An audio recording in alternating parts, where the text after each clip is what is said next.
The Walking Dead has been ending the world for a very long time now, since 2010 to be precise, first on AMC, then across half a dozen spin-offs, then in a comic that Robert Kirkman concluded in 2019 with a single image of a grown-up Carl Grimes that was simultaneously the most hopeful and most quietly devastating thing the franchise ever produced.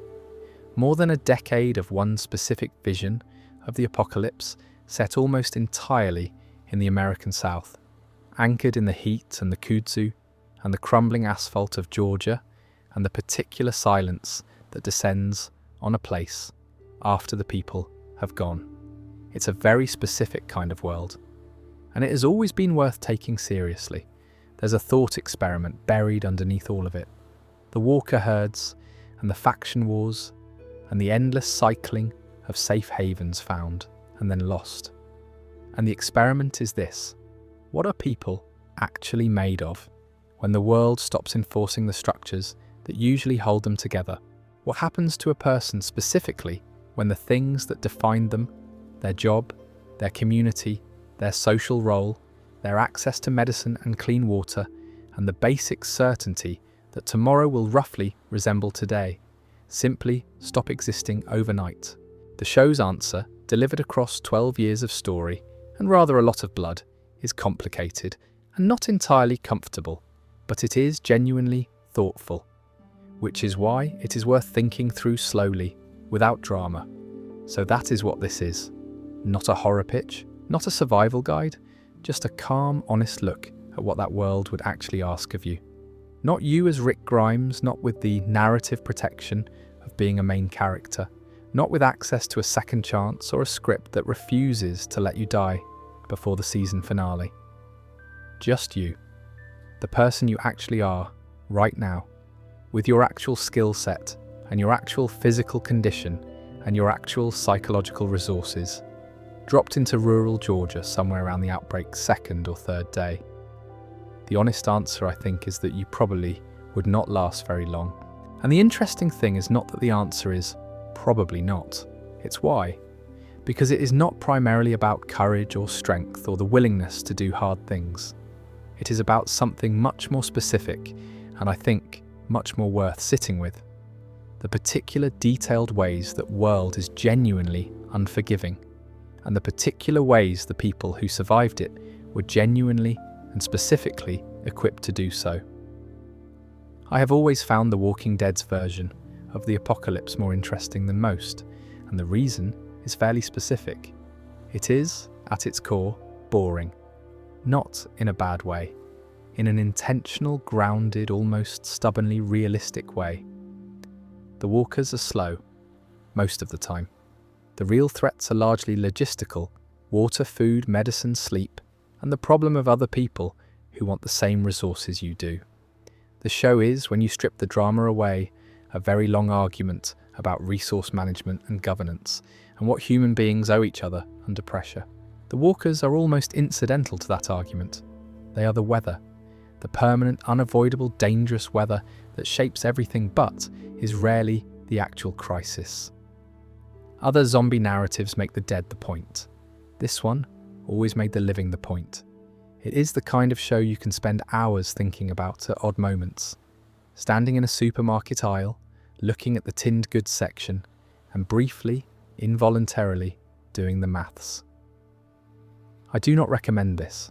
It makes the self-checkout queue feel existentially heavy.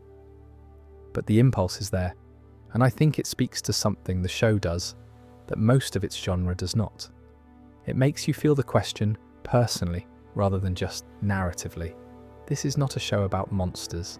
It never really was.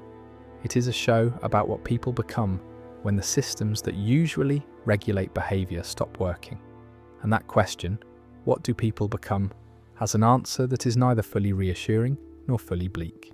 Most people become roughly what they already were, just more so. The generous become kinder.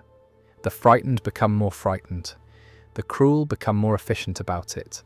The ordinary become, slowly and painfully, and with enormous personal cost, something a little more than ordinary.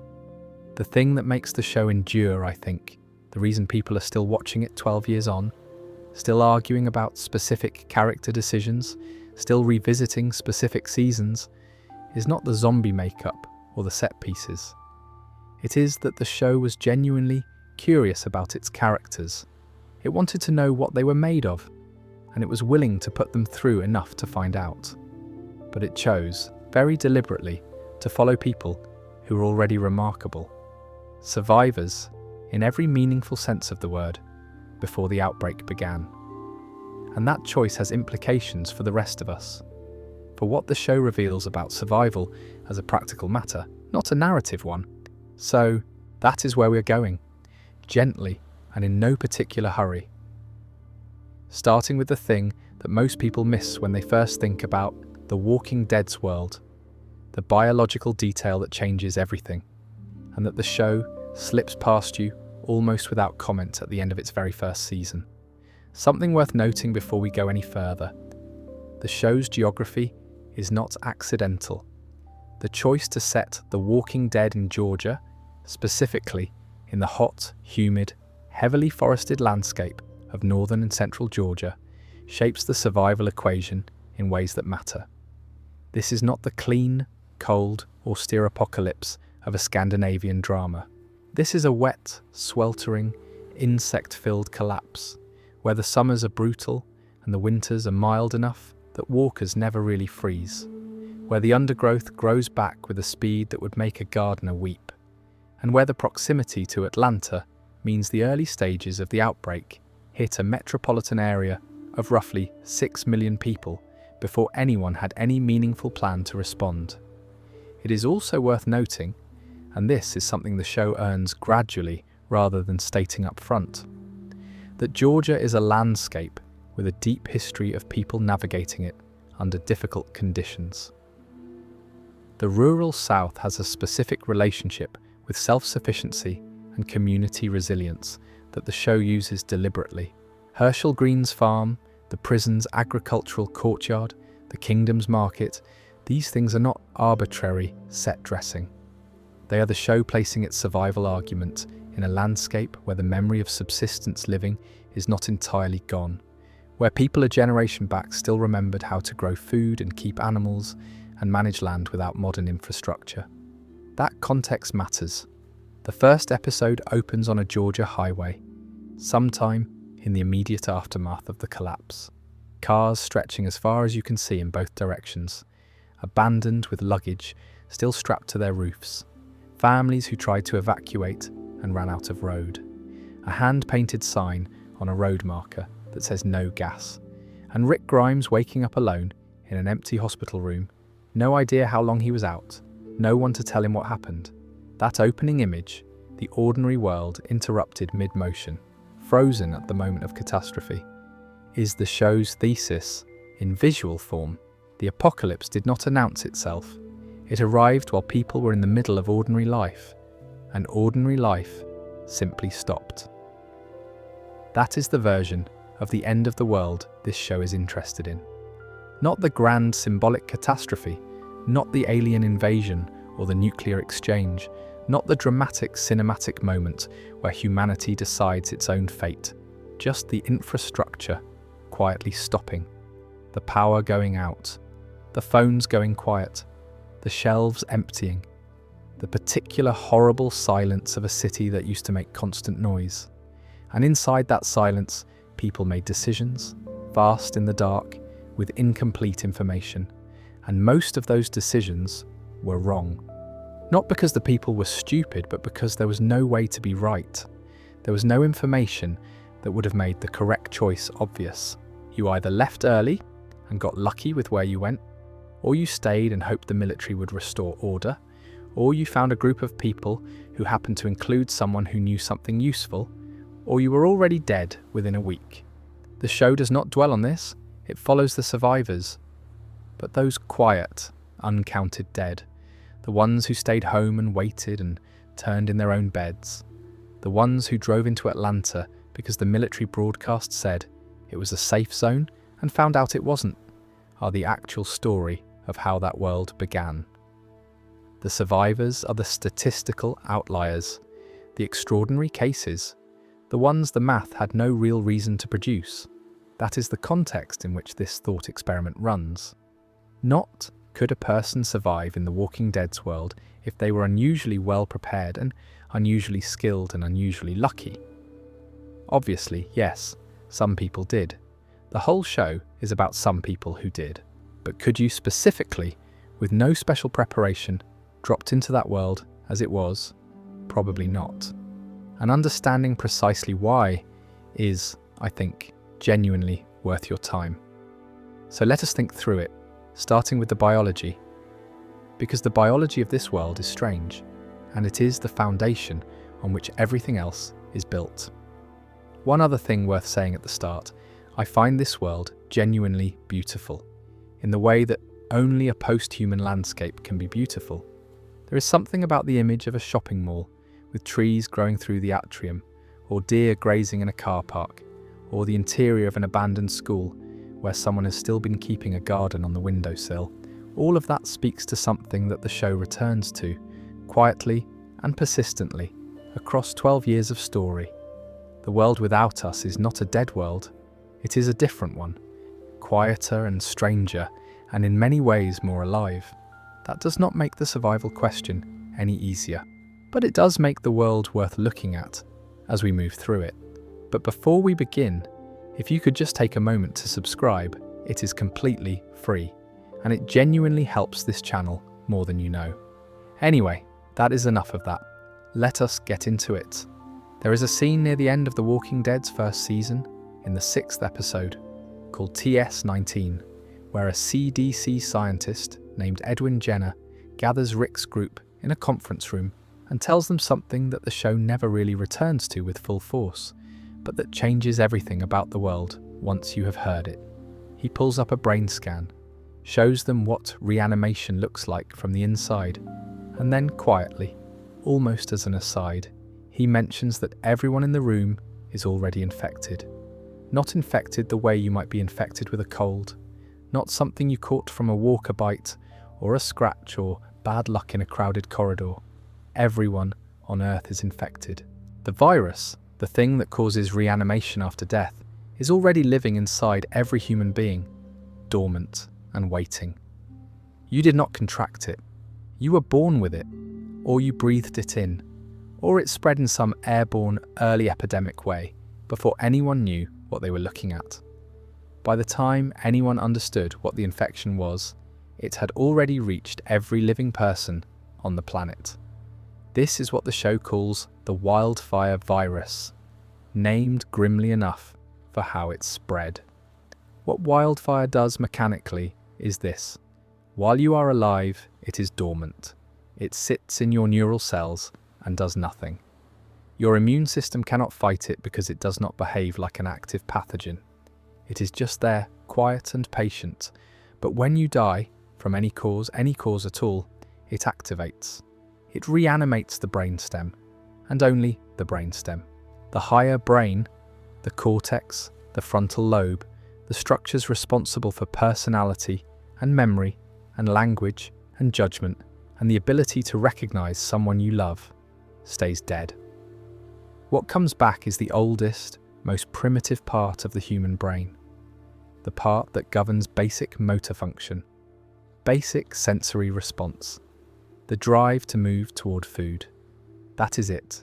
That is what a walker is, a reanimated brainstem in a body that is still technically functional, driven by the most ancient biological instructions available. Move, respond to stimuli, consume. No memory, no recognition, no pain, no fear, just function for as long as the body holds together. There is something genuinely interesting in the neuroscience of this. If you sit with it for a moment, the brainstem is the part of the brain you share with lizards, with fish, with creatures that have been alive on this planet for 400 million years. It is the oldest operating system in vertebrate life, and it runs underneath everything else you are, keeping your heart beating and your breathing regulated and your basic reflexes intact. Wildfire does not rebuild a person. It just keeps that one ancient system running after everything else shuts off. The thing that walks around with your face is not a degraded version of you. It is something much older than you, something that lived in the deep evolutionary history of every animal that has ever existed. I don't know. Something about that has always struck me as more unsettling than the conventional zombie mythology. It is not that the dead have come back, it is that something inside the dead has continued, something that predates human consciousness by several 100 million years and simply does not need consciousness to keep operating. But here is the practical implication that matters most for survival. You do not need to be bitten to turn. You just need to die from anything. A walker bite, a gunshot wound, a fever, an infected cut, old age, theoretically. Every body that stops living becomes a potential new walker, unless the brain is destroyed first. Which means every death, every injury, every illness carries a secondary risk that did not exist in the world before the outbreak. You are never just treating a wound. You are in a race against the possibility that the person with the wound will die before you have a chance to prevent what comes after. This is, I think, the single most underappreciated aspect of what makes medical care in that world so critical and so desperate. It is not only that antibiotics and surgical supplies are running out, though they are. It is that the consequence of failed medical care is not just a death. It is a death that then becomes a threat to everyone in the same room. Herschel Green losing his leg in season 3 is not just a traumatic injury requiring amputation.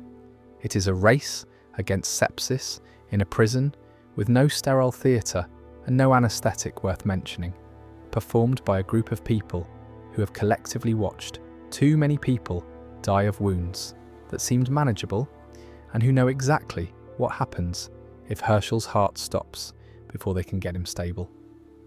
The bite itself, incidentally, is not the infection mechanism that most people assume.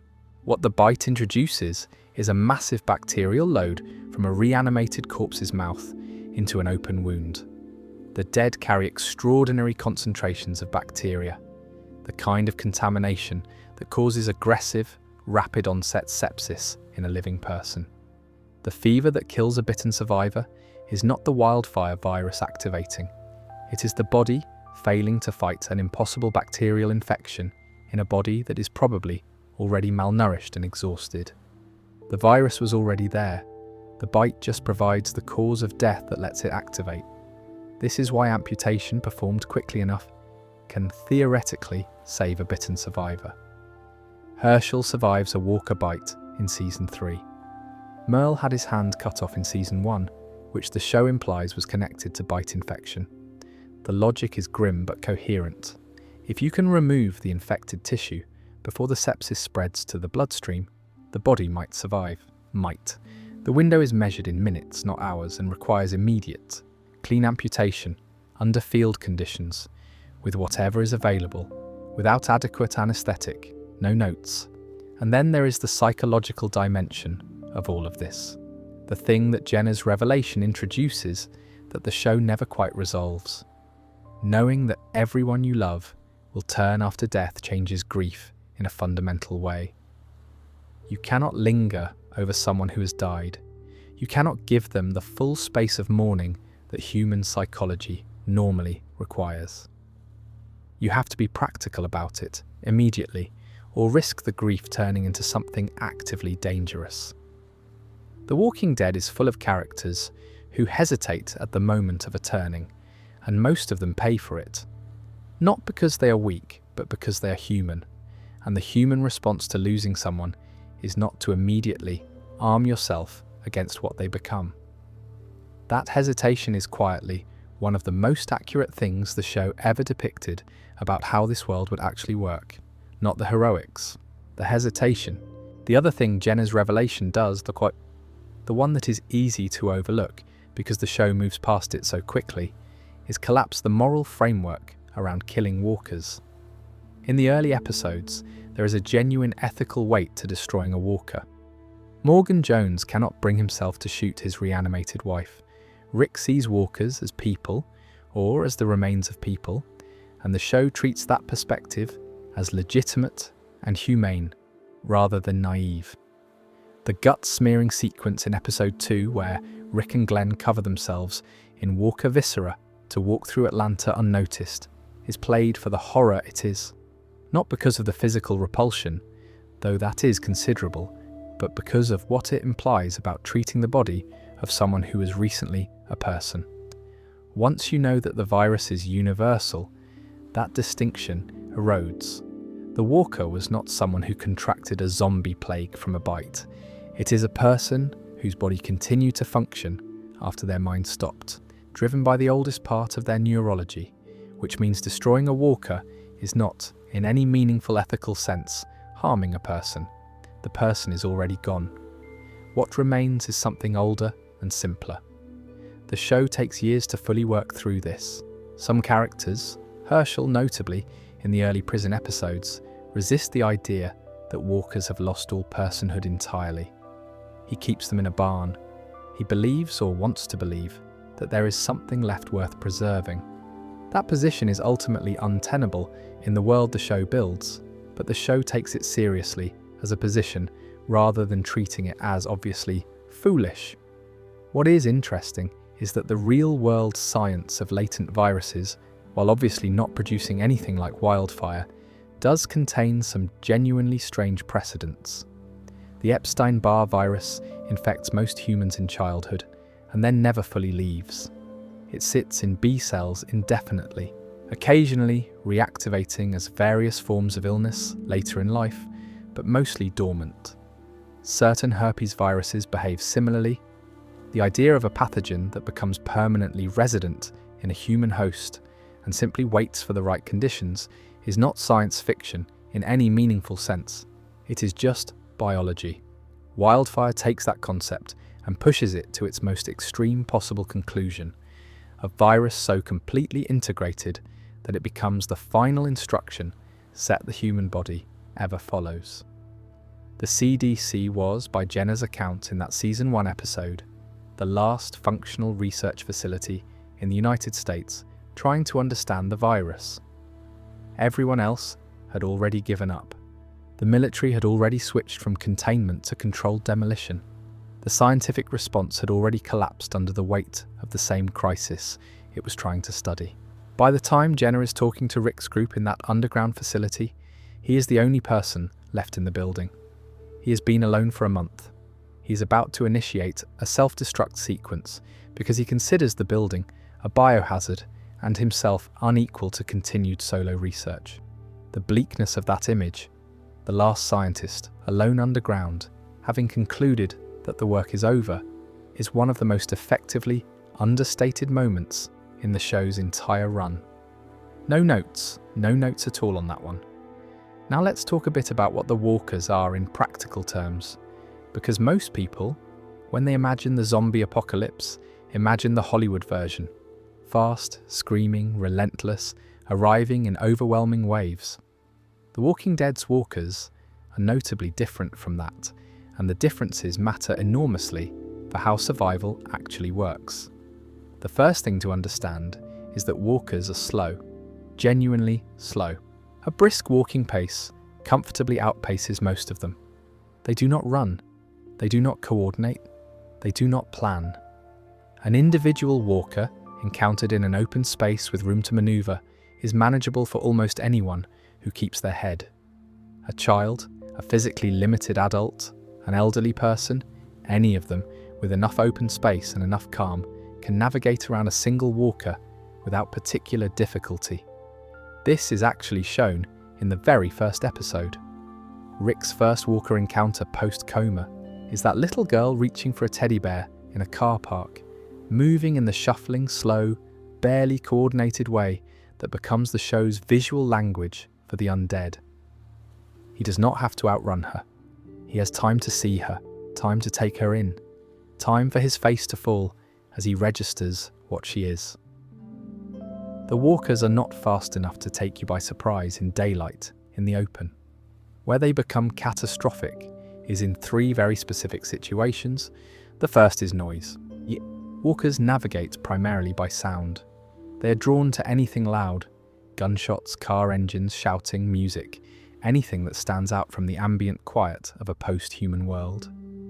A group firing weapons in an urban environment can produce a cluster of attracted walkers that begins as a manageable problem and compounds, over minutes, into a herd that blocks every exit. This dynamic plays out dozens of times throughout the show, in different contexts and at different scales, but it always follows the same escalation. A necessary noise attracts a small group. The small group is too loud to deal with quietly. That noise attracts more, and within an hour, the situation has become uncontainable. The noise problem is not a dramatic plot device. It is a genuine, cascading threat that shapes every single decision a survivor makes. The second situation is enclosed space. A single walker in a narrow corridor is not slow anymore in any meaningful practical sense because you cannot go around it. A walker in a stairwell, in a basement, in a cluttered room, all the tactical advantages of open ground disappear entirely. The show uses this consistently and effectively. The most terrifying walker encounters in the series are almost never in open fields. They are in hospitals, in warehouses, in flooded tunnels, in the dark. The confinement is the danger. The third is the herd, and this is the genuinely existential threat, not the individual walker, but the mass movement. Here is how herds form, and it is worth understanding because the mechanism is important. A sound attracts 20 walkers. Those 20 walkers, moving together, attract more through their own ambient noise, the groaning and dragging and occasional collision with each other. The cluster grows. As it grows, its collective noise increases. More walkers converge. There is a threshold above which a herd becomes self-sustaining. It generates enough noise and movement and scent to continue attracting walkers even when the original trigger is long gone. A herd of a few hundred will simply move across a landscape, absorbing every walker it passes until something larger redirects or disperses it. A herd of several thousand walkers was used deliberately as a weapon by multiple factions in the show's later seasons. The Whisperers herded vast masses of them. Rick's coalition redirected a massive herd in Season 7 as part of a strategic operation against the Saviors. The herds are, by the show's later years, understood as a kind of force of nature, something to be redirected rather than defeated, avoided rather than engaged. The noise constraint this creates for survivors is almost total. You live in silence, not the silence of a quiet afternoon, but an enforced, constant, tactical silence. You do not shout. You do not play music at volume. You do not let a generator run during the night in an area with walker activity. You speak at close range quietly. You move with deliberate softness, and you maintain that discipline not for an afternoon, but indefinitely, for days, for months, for years. The toll of that sustained vigilance is not something that shows up as dramatic action. It shows up as chronic stress, as hypervigilance, as the particular exhaustion of a nervous system that never fully powers down. And here is the thing about walkers that the show handles with quite a lot of consistency. They are not static, they decompose. A walker that turned in the first week of the outbreak and survived 2 years of sun and weather and missed meals, because walkers do eat when they can, but they do not need to eat to continue functioning, at least not in the short term. That walker is not the same threat as a fresh one. The muscle tissue degrades, the coordination worsens, the jaw strength diminishes as the tendons dry and tighten. By year 3 to 4, the earliest turned walkers are skeletal, slow, fragile things that collapse when you push them. They can still bite. The bacteria in a corpse's mouth persist far longer than the flesh around them, but they are less dangerous individually than they were. What does not change, and what the show returns to whenever it needs to remind you of the stakes, is what they represent. They were people, specific, individual, people with names and histories, and people who loved them. The show never quite lets you forget this. Morgan's wife Jenny, walking the street outside his son's window, in the first episode, the walker in the park who stops to pick up a child's stuffed animal, the governor finding his reanimated daughter Penny and keeping her, feeding her, brushing her hair. These moments are not horror in the conventional sense. They are grief rendered in the most extreme possible physical terms. Here is a fun detail actually. The show has been fairly consistent across its run about the idea that very recently reanimated walkers retain fragmentary behavioural memory for a short time after turning. They return to familiar places. They respond to familiar objects. Penny Green responding to her father's voice.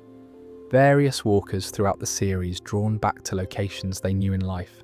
It fades within days or weeks, presumably as the brainstem's stored patterns degrade without the higher brain to reinforce them, but it is there briefly, and the show uses it carefully in specific moments to remind you that the thing you are being asked to destroy used to be someone. The camouflage tactics the surviving groups develop, rubbing walker viscera to mask scent, moving slowly and shuffling among herds, the whisperers' full skin suits, are all built on a real observed behaviour. Walkers distinguish the living from each other primarily through scent and movement. They can detect the difference between living warmth and their own kind. The guts trick works not because walkers are unintelligent, which they effectively are, but because their sensory processing is simple enough to be fooled by a consistent chemical signal and movement pattern. Michonne's armless, jawless walker escorts in Season 3, who she leads on chains as a form of camouflage and deterrent, are perhaps the show's most elegant example of someone who has deeply understood the mechanics of the threat and adapted to it with something close to genius. She did not just survive, she figured it out, the specific operating rules of the world she was in, and built a solution from those rules. That is a very particular kind of intelligence. Since we are on the topic of walker behaviour, it is worth talking a bit about what walkers do when there is nothing to attract them. Because a lot of survival in this world depends on understanding the default state of an unengaged walker. Left alone, with no sound stimulus and no movement to follow, walkers simply wander. Not randomly exactly. They are drawn toward the residual habits of their pre-death geography, toward places they knew, toward open spaces where their limited sensory processing can still find stimulus. In rural areas, they tend to cluster around abandoned buildings, particularly structures where human activity was concentrated. Houses, shops, churches, schools. In urban areas, they pack into the spaces where the density of the original population was highest. This means that the built environment of the pre-collapse world is, by and large, now a walker habitat. Every hospital, every shopping centre, every office building, all of them are occupied. Not always densely, but occupied. Which means any supply run into the built environment is not just a resource mission. It is a navigation of a space that is no longer yours, in which the residents are not passive. The show illustrates this with consistent, specific detail across its run. The walker stairwell in the department store in Episode 2, the farmhouse basement in Season 2's 18 Miles Out, the big spot supply run in Season 4, the hospital in Season 5, every cleared building in Alexandria that Rick's group works through systematically before the community can be considered secure. Buildings require clearing. Clearing requires noise discipline and time, and people you can trust to watch your back. There is no shortcut. There is no space that is safe, because it looks safe from the outside. Every closed door is a question, and it is worth noting, since we are thinking about this practically. The process of clearing a building generates noise. You cannot clear a building entirely in silence. A walker that hears you will make noise. That noise will attract others. You manage the escalation, try to contain it, try to keep the herd from forming, but there is always a point at which a clearing operation goes faster and louder than you wanted, and you are left dealing with consequences you did not fully plan for. The show is full of these moments. They are not dramatic failures. They are the ordinary operational tempo of trying to exist in that world. Now let's talk a bit about the physical world, because it shapes the survival equation in ways that are genuinely easy to miss if you're not thinking about it. The Walking Dead is, deliberately and specifically, a Southern American story. This is not an aesthetic choice or a production convenience. The geography of the American South, its climate, its ecology, its particular mix of urban density and deep rural isolation creates a survival environment that is distinct from most other places you might imagine the apocalypse happening. Start with the weather, because the weather is the first thing that would hit you. Northern Georgia in summer runs hot, genuinely oppressively hot, average high temperatures above 32 degrees Celsius from June through August, with humidity that makes 32 feel like something considerably worse. The show's first season is set in full summer, and the physical environment reflects it. Rick sweating through his hospital gown in the opening episode, the quarry camp survivors wilting in the heat, the whole landscape shimmering and exhausted. Sustained physical activity in that kind of heat and survival in this world involves an enormous amount of sustained physical activity, creates a medical risk from heat exhaustion that arrives long before any walker does. Heat exhaustion is fast. Confusion and weakness within an hour of onset in serious cases. The treatment is rest and hydration. In a world where rest is a security risk and hydration requires clean water that is not readily available, rest and drink fluids is not the simple prescription it used to be.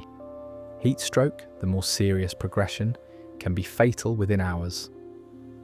The survivors in the show's first season are quietly and persistently running close to heat illness just from the basic operational demands of staying alive in a Georgia August. The terrain is the other factor. Northern Georgia is forested, substantially forested, the kind of tree cover that reduces sightlines to 20 meters in most directions. Walkers in forest terrain are much harder to detect early. The sound discipline problem gets worse because you cannot see what you have attracted until it is close. Navigation without GPS, which stopped working within days of the infrastructure collapse, requires either a detailed prior knowledge of local geography or a physical map, which most people do not carry.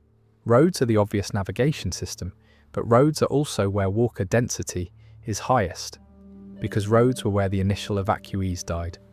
Let's talk a bit about those roads. The image of the highway outside Atlanta in Season 1, cars stretched for miles, abandoned mid-evacuation, luggage still on the roofs and family photographs still on the dashboards, is one of the show's most quietly effective images. It is a snapshot of the precise moment when the option of driving away stopped being available. The roads clogged. The walkers moved through the traffic jam on foot, and they found the people who were still sitting in their cars. Every vehicle on that highway is a grave with a roof and climate control. In practical terms, those abandoned vehicles are also a resource and a danger. The show depicts supply runners scavenging cars for fuel, for tools left in boots, for food in glove boxes that the previous occupants did not have time to eat. Cars can be used as shelter in emergencies, though noisy shelter given how sound travels. And walkers can be trapped in cars. The show occasionally reveals this when a seemingly empty vehicle turns out to contain a walker that turns up unexpectedly inside. Cars as tomb is a recurring motif. The rural landscape offers something the cities cannot: space, distance, the ability to make noise and have it matter less because there are fewer walkers per square kilometre to hear it. The farm in Season 2 is the show's first extended exploration of this, a working agricultural property on a substantial piece of land, a well rather than mains water, physical distance from the nearest population centre. Herschel Green's farm is, by any practical measure, a more survivable position than a building in Atlanta. The problem is supply. You need seeds and tools and agricultural knowledge to make land feed you, and you need security to protect it, and the intersection of those requirements is harder to achieve than it looks from the outside. And then there is what nature does to the built environment once humans stop maintaining it. The show's depiction of this is one of its most genuinely beautiful elements. The later seasons, particularly from Season 6 onward, as the timeline moves years past the collapse, show a landscape in slow, profound transformation. Vines over highway signage, trees growing through the floors of abandoned buildings, grass forcing up through cracked asphalt at every joint and seam, wildflowers in the rubble of demolished structures, deer in car parks, a flock of birds nesting inside the rusted hulk of a petrol station canopy. Here is a fun detail about this. The rate at which the natural world reclaims human infrastructure is actually quite well documented from real-world examples of abandoned places. Chernobyl, various depopulated post-industrial towns, archaeological sites of pre-modern settlements. In temperate climates with sufficient rainfall, a building left unheated and unventilated begins showing structural compromise within 5 to 7 years. Roof moss accelerates water penetration. Freeze-thaw cycles crack foundations. Vines exert mechanical pressure on brickwork over decades. What the show compresses for dramatic purposes, showing a quite dramatically overgrown Atlanta by season 5 or 6, is directionally accurate, if slightly accelerated. The natural world does not wait. This transformation is, in most of the show's handling of it, presented as beautiful rather than bleak, and I think that is the right instinct. The walkers are not nature. They are not the world asserting itself. They are a human problem, a human virus operating in human bodies, circulating through human infrastructure. The actual natural world, the animals, the plants, the forests, is entirely indifferent to the collapse. It is just doing what it always does, filling available space, converting available energy, adapting to available conditions. In that sense, the show's post-collapse landscape is genuinely alive in a way the pre-collapse landscape, carpeted in concrete and synthetic materials, was not. That does not help you survive it, but it is worth looking at as you pass through. The infrastructure collapse itself is worth thinking through in some detail because it happens faster than most people expect, and its consequences are broader than most people account for. The electrical grid is the first domino. Power grid management is not a passive process. It requires constant, active human intervention to balance load, to manage transmission, to respond to faults and fluctuations. The people who do this work in shifts, around the clock, monitoring systems that require continuous attention. Within hours of a significant portion of that workforce disappearing, to care for sick family members, to evacuate, to die, grid failures begin cascading. Within days, in a region with as much walker activity and as much disruption as the Atlanta metropolitan area, the grid is effectively gone. With the grid goes the water treatment system. Municipal water supply in most urban areas requires electrical pumping and pressure management. The wells that predated Maine's infrastructure, like Herschel's farm well, become the only reliable clean water sources. In a city of several million people, the number of those wells is vanishingly small. With the water treatment system goes basic sanitation, which creates disease risk that compounds the already severe health situation. Cholera, typhoid, giardia, waterborne diseases that seem like historical problems from the distant past become immediate threats within weeks of water treatment failure. The show acknowledges this broadly, without dwelling on it explicitly, but the prison flu storyline in season 4 is the closest it comes to depicting what a disease outbreak in a post-infrastructure survivor community would actually look like. And the answer is fast, chaotic, and medically almost unmanageable. With the grid and water also, go refrigeration and fuel pumps. The food supply becomes a countdown clock the moment those systems fail. The average household in the developed world keeps less than a week's worth of non-perishable, non-refrigerated calories. After a week without resupply, foraging and scavenging are not optional strategies. They are the only strategies. The speed of this collapse is what most people struggle to internalize.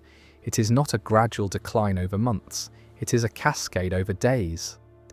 The specific acute emergency of the first week during which the electrical grid fails, water treatment fails, food supply fails, medical infrastructure fails, and law enforcement fails, essentially simultaneously, is the window in which most people die. Not from walkers, from the ordinary consequences of those systems not being there. The Walking Dead shows you the aftermath of that first week, not the week itself. By episode 1, it has already happened. Rick wakes up into a world where the collapse is complete, but it is worth sitting with how fast it got there. Most people who died in the Walking Dead's world died in the first week. Not heroically, not in the kind of dramatic filmed confrontation that makes it into the show's story. Quietly, at home, in hospitals, in evacuation vehicles, in the particular slow chaos of a world that stopped working faster than anyone had a response for. The show never shows us this. It begins mid-crisis, with its characters already operating in a world where the collapse has happened, but the logic of it is everywhere in the background, in the empty roads, in the picked-over shelves, in the mass graves and the abandoned military perimeters, and the silence where cities used to be. So let us think through what the first 72 hours would actually look like, starting from the position of an ordinary person who has no prior warning, no special preparation, and no particular survival skills. Day 1. The outbreak becomes visible not as a single catastrophic event, but as a series of local incidents that the news and social media struggle to make sense of. Reports of violent attacks in public spaces, hospitals overwhelmed with patients presenting with unusual symptoms, extreme agitation, unresponsiveness to pain, seemingly targeted aggression toward bystanders. The reports are contradictory. The official guidance changes every few hours. Some health authorities recommend sheltering in place. Others are already recommending evacuation routes toward military-controlled safe zones. Most people shelter in place. This is the rational response to an unclear threat. You do not abandon your home and drive into an unknown situation unless the evidence that staying is worse than going is overwhelming. In the early hours of an outbreak, that evidence is not overwhelming. It is confusing and frightening and contradictory, and the instinct to lock your doors and wait for clarity is entirely understandable. The problem is that by the time the evidence is overwhelming, by the time it is obvious that staying is worse than going, the window for safe evacuation is usually closed. The roads are already clogged. The petrol stations are already dry. The military perimeters are already overwhelmed with more people than they can process. Day 1 ends with most people inside their homes, confused and frightened, trying to get more information from systems that are already beginning to fail. Day 2. The power goes out, not everywhere simultaneously. It cascades, district by district, region by region. But once it starts, it goes fast. With the power goes the phone signal for most people. Internet access degrades as the servers that route it lose power or maintenance. The news goes silent. The silence is, in some ways, worse than the noise. You are now making decisions without information, in the dark, with whatever you have in your house.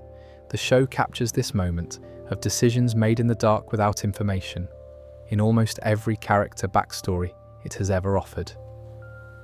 Morgan Jones locked in his house, watching walkers through the curtain gaps. Andrea and Amy at the quarry camp, hearing about Atlanta on the radio and not knowing what to make of it. Maggie and her family at the farm, already established and already armoured against the world before Rick's group ever arrives. The decisions people made in those first days defined everything that came after. Day 3. If you have not found other people by day 3, you're in serious trouble. Not necessarily because walkers are an immediate threat at your specific location, depending on where you are and what the walker density is in your area, but because the logistical requirements of survival require more than one person to manage. Watch rotations, supply runs, medical care, emotional support, which sounds like a secondary concern and is not. Humans are social animals under normal conditions. Under extreme stress, the requirement for other people becomes acute. Isolation in a crisis is a psychological emergency that compounds every other emergency. The show understands this. Almost every character who is shown surviving alone for an extended period of time, Morgan, in his wire-covered house in Season 3, after Dwayne turns, after Jenny turns, is shown as having been psychologically devastated by the isolation. Carol, surviving alone in Season 4 after being exiled from the prison, is depicted as the exception that proves the rule. She is the specific, unusual person who has developed a functional internal detachment through severe prior trauma. Most people are not Carol. The quarry camp that opens Season 1, Shane's group of survivors camped outside Atlanta, rotating watches divided by function, is the second most common survivor type the show depicts. People who moved quickly, found each other quickly, pooled skills and resources, and established a working defensive structure early. They're doing almost everything right. They still nearly all die. The camp is attacked and destroyed before the end of Season 1. The lesson being, doing everything right is necessary, but not sufficient. Here is the thing that most survival thinking gets wrong about those first 3 days. The question is not, do I have the right gear? Most people focus on gear, food stocks, weapons, shelter materials. Gear matters. But the actual question is, who do you trust? And how fast do you find them? The Walking Dead is, at its core, a story about the groups people form and the costs those groups extract, and the things those groups make possible. The gear is secondary to the group. Always. I find this genuinely counterintuitive, even after spending years thinking about the show. The impulse is always toward objects, the bag, the weapon, the map. But every single long-term survivor the show has ever depicted found another person first, and built from there. The gear followed. It always followed. You would not know this on day one. You would be thinking about food and water and where to go and what to bring. All of those thoughts are reasonable.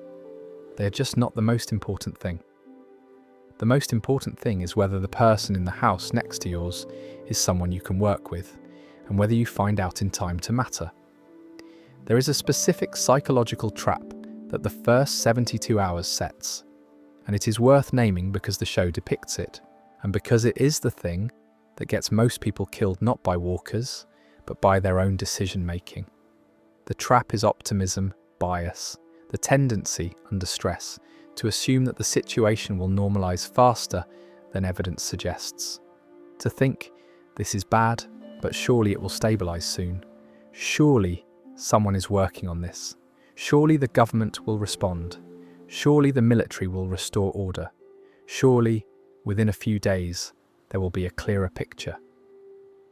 In ordinary crises, natural disasters, civil unrest, infrastructure failures, this optimism is usually correct. Things do stabilize, help does arrive. The situation does improve within a time frame that justifies waiting. The optimism bias is calibrated, roughly, to the actual historical frequency with which catastrophes resolve themselves within a manageable window. The wildfire outbreak is not that kind of crisis. It does not resolve. It does not stabilize in the direction of improvement. The situation in week 2 is worse than week 1, and the situation in month 2 is worse than week 2, and none of the institutions that would ordinarily intervene to improve it are intact enough to do so. The window for the kind of managed, organized response that optimism would predict closed before most people knew it had opened. The people who survived the first 72 hours in the best position were disproportionately the people who treated the situation as maximally bad from the beginning and acted accordingly, who assumed collapse rather than waiting for confirmation of collapse. This is, under normal conditions, an irrational approach. It produces outcomes that are usually unnecessary. Unnecessary evacuation, unnecessary resource expenditure, unnecessary alarm. In the specific conditions of that specific outbreak, it was the only approach that produced survivable results. The show depicts this in the backstory of almost every long-term survivor. Morgan Jones moved his family out of their house immediately, before he fully understood what was happening, because the thing he saw through the window, his neighborhood in clear collapse, walkers walking, was enough information to act on without waiting for confirmation. Herschel's family were already on a functioning rural property with their own water supply and food production before the urban collapse reached them.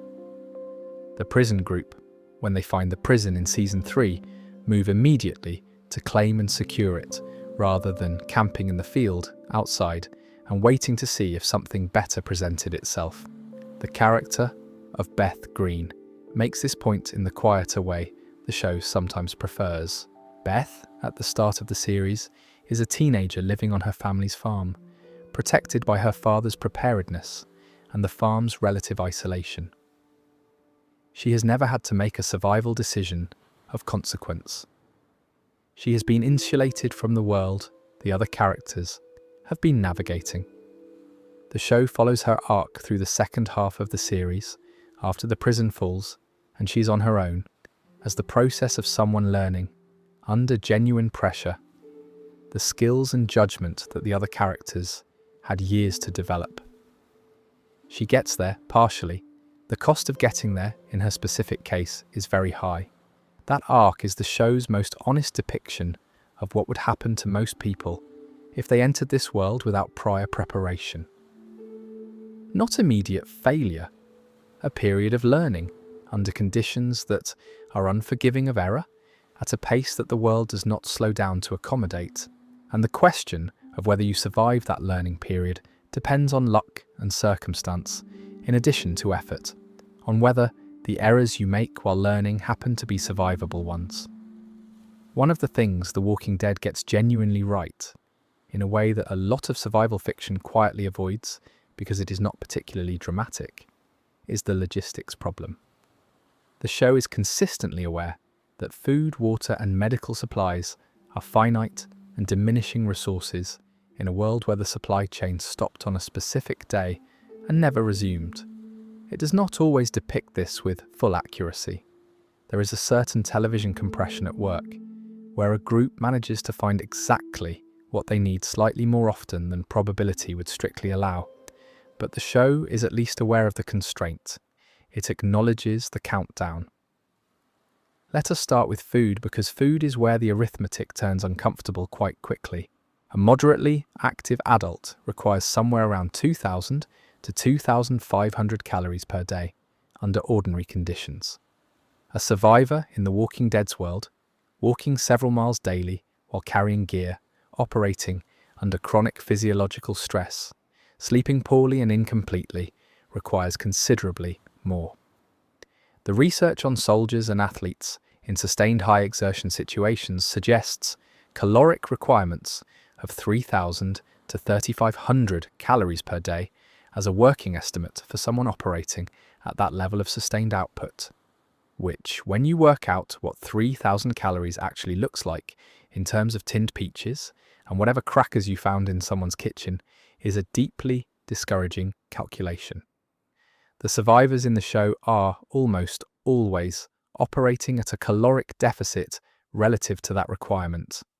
Caloric deficit has consequences that are not immediately obvious. Cognitive function degrades well before the body shows obvious signs of starvation. Decision-making quality deteriorates. Risk assessment becomes unreliable. Reaction times slow. Emotional regulation worsens. You become more irritable, more reactive, less capable of the kind of long-term strategic thinking that survival requires. These effects appear at a caloric deficit long before physical weakness becomes notable. You can be physically functional and cognitively impaired from hunger in a way that is very hard to detect from the inside. You make bad decisions, and they feel like ordinary decisions. The show captures this, I think, more accurately than it is usually given credit for.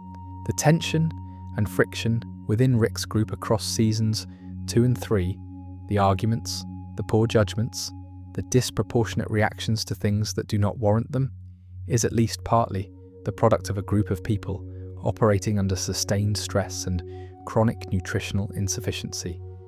It is not just drama, it is physiology. Water is a more immediate constraint than food, and it is the one that most people underestimate most severely. The human body can manage without food for weeks. Without water, the serious consequences begin within 3 days. Cognitive impairment, confusion, poor decision-making, slowed reaction starts before that, within 24 to 48 hours of inadequate hydration in the heat conditions of a Georgia summer.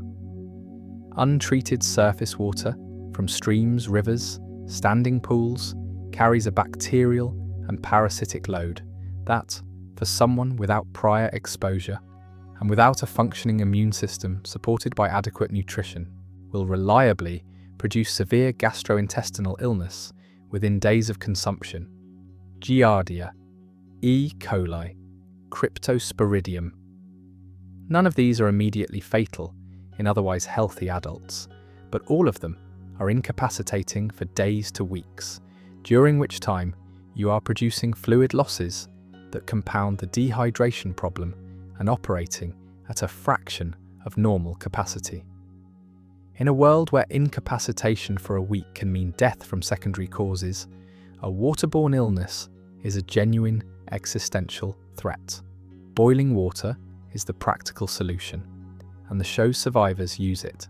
But boiling requires fire, which requires fuel, which is a diminishing resource, which produces smoke and light that compromise the noise and visibility discipline that keeps you alive, which requires time and attention that could be spent on other things. The hidden cost of clean water in that world is substantial. Then there is medicine. The medical situation in The Walking Dead's world deteriorates in a specific, staged way that the show follows reasonably carefully. In year 1, there are still hospitals and pharmacies to raid. Antibiotics are available if you know where to look and are willing to take the risk of finding them. Pain medication is available. Basic surgical supplies, sutures, antiseptic, wound dressings are findable. In year 2 to 3, these supplies are still findable, but require more effort and more risk to locate. By year 4 to 5, the usable medication in accessible locations is largely depleted. By year 6 to 7, you are working with what your community has managed to stockpile and whatever can be produced locally. And local pharmaceutical production, even basic antibiotic production from molds, requires scientific knowledge and laboratory equipment that most survivor groups simply do not have. The prison flu storyline in Season 4 is the show's most direct and honest engagement with what this looks like. A respiratory illness, probably influenza, moves through the prison population. In the pre-collapse world, this would be unpleasant for the elderly and immunocompromised and fatal for almost no one else. In the prison, with a malnourished, stressed population, with limited medical supplies and no IV fluids and no intensive care capability, it kills people. The treatment, the thing that would have made the difference, is antibiotics and IV fluids. Both require a supply run to a distant veterinary hospital. People die while the supply run is happening. This is not a dramatic failure of the characters. This is just what medical care looks like when the infrastructure is gone. Herschel Green functions as the show's most effective illustration of what a person with practical medical knowledge is worth in that world. A veterinarian, not a physician, but a person who has performed surgery, who understands infection and wound management and drug dosage, who has practical hands-on experience with biological crisis rather than theoretical knowledge. He is more valuable to the group's survival than almost anyone else. Not because of the specific technical knowledge, though that matters, but because he understands the difference between situations that can be managed and situations that cannot, and he can make that assessment quickly and without panic. Most people in that world, most people in this world, cannot make that assessment. We have outsourced medical knowledge to professionals in a way that makes us genuinely helpless in their absence. This is entirely rational behaviour in a world with functioning health services. It becomes a liability at the precise moment those services stop. And then there are the people who are dependent on ongoing medication, insulin-dependent diabetics, patients on immunosuppressants after organ transplants, people managing serious cardiac conditions with daily medication. For these individuals, the timeline is not days or months. It is the duration of whatever supply they have on hand at the moment of the collapse, and then whatever can be found in abandoned pharmacies before those expire or are consumed by others.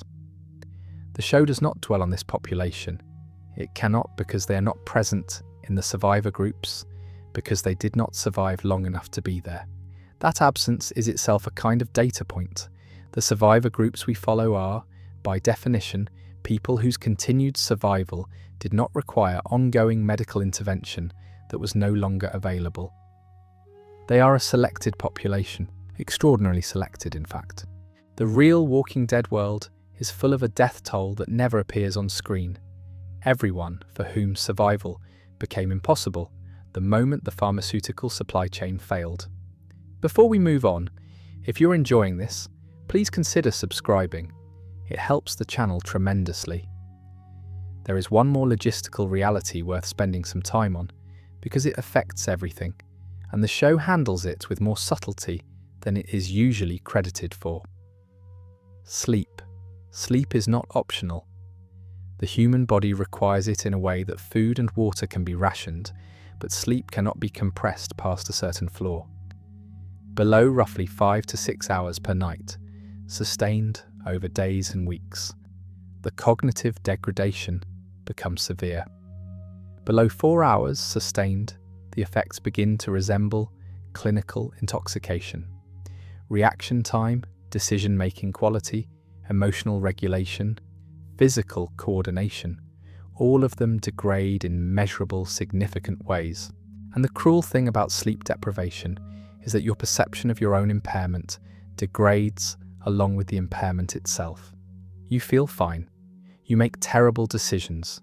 You do not notice. The survivor groups in the show rotate watches. This is correct and necessary. But a rotating watch schedule in a group of, say, 8 people, each person taking a 2-hour watch shift across an 8-hour night, means each person gets at most 4 to 6 hours of sleep, broken into fragments, in conditions that are physically uncomfortable and psychologically highly arousing. You do not sleep deeply in a sleeping bag outside a farmhouse when you are aware that walkers could arrive at any time.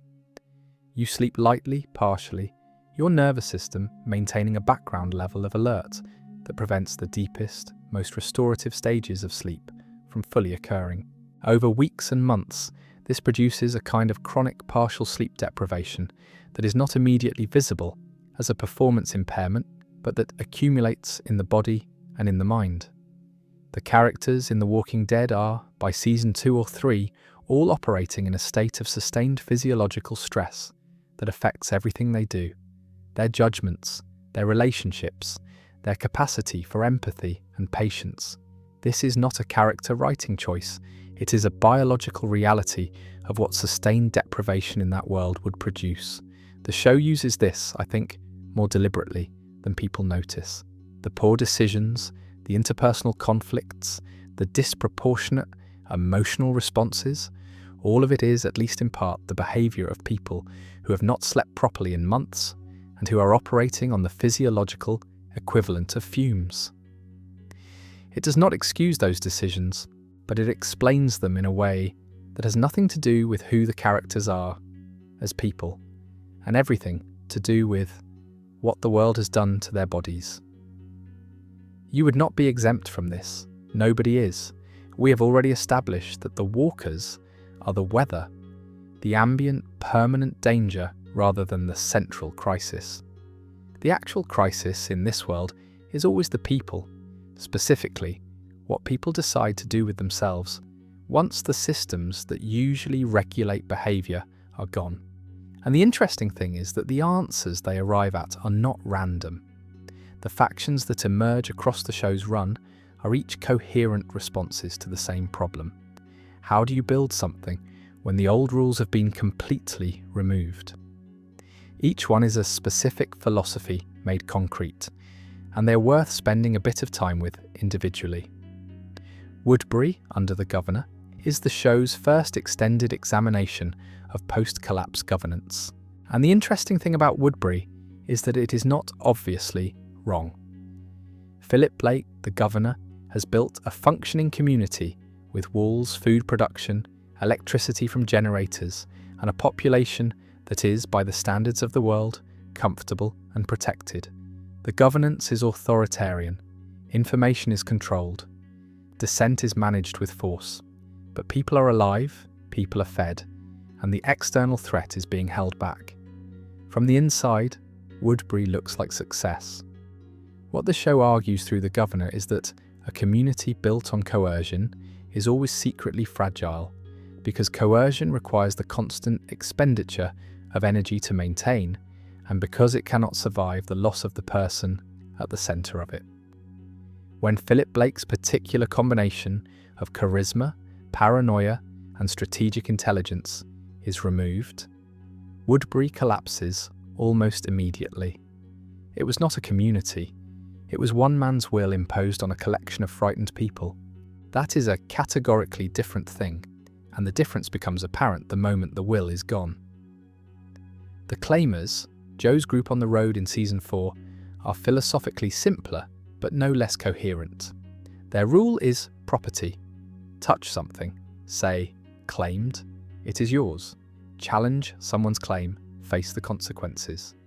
It is a reduction of human social contract to its most fundamental element, possession backed by force. No community, no shared project, no future, just the present and what you can hold.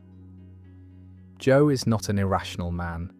He has simply concluded that the pre-collapse social contract was always secretly this, property and force, and that the current world has simply dropped the pretense. He is not entirely wrong. He is just living in a world that was always there, underneath the infrastructure, now visible because the infrastructure is gone. Terminus is the show's most uncomfortable faction, because it starts from a position the audience cannot dismiss. The people who built Terminus were, originally, people who tried to do what the signs promised. Build a sanctuary, welcome survivors, create something genuinely collaborative and safe. And then something terrible happened to them. Other groups arrived and destroyed everything they built, committed violence that the show only implies. They rebuilt. But they rebuilt as predators. They use the promise of sanctuary as a trap. They eat the people who respond to it. The show does not present the Gareth faction as monsters. Not exactly. It presents them as what happens when genuine trauma meets genuine necessity in a world without any check on where those two things lead you together.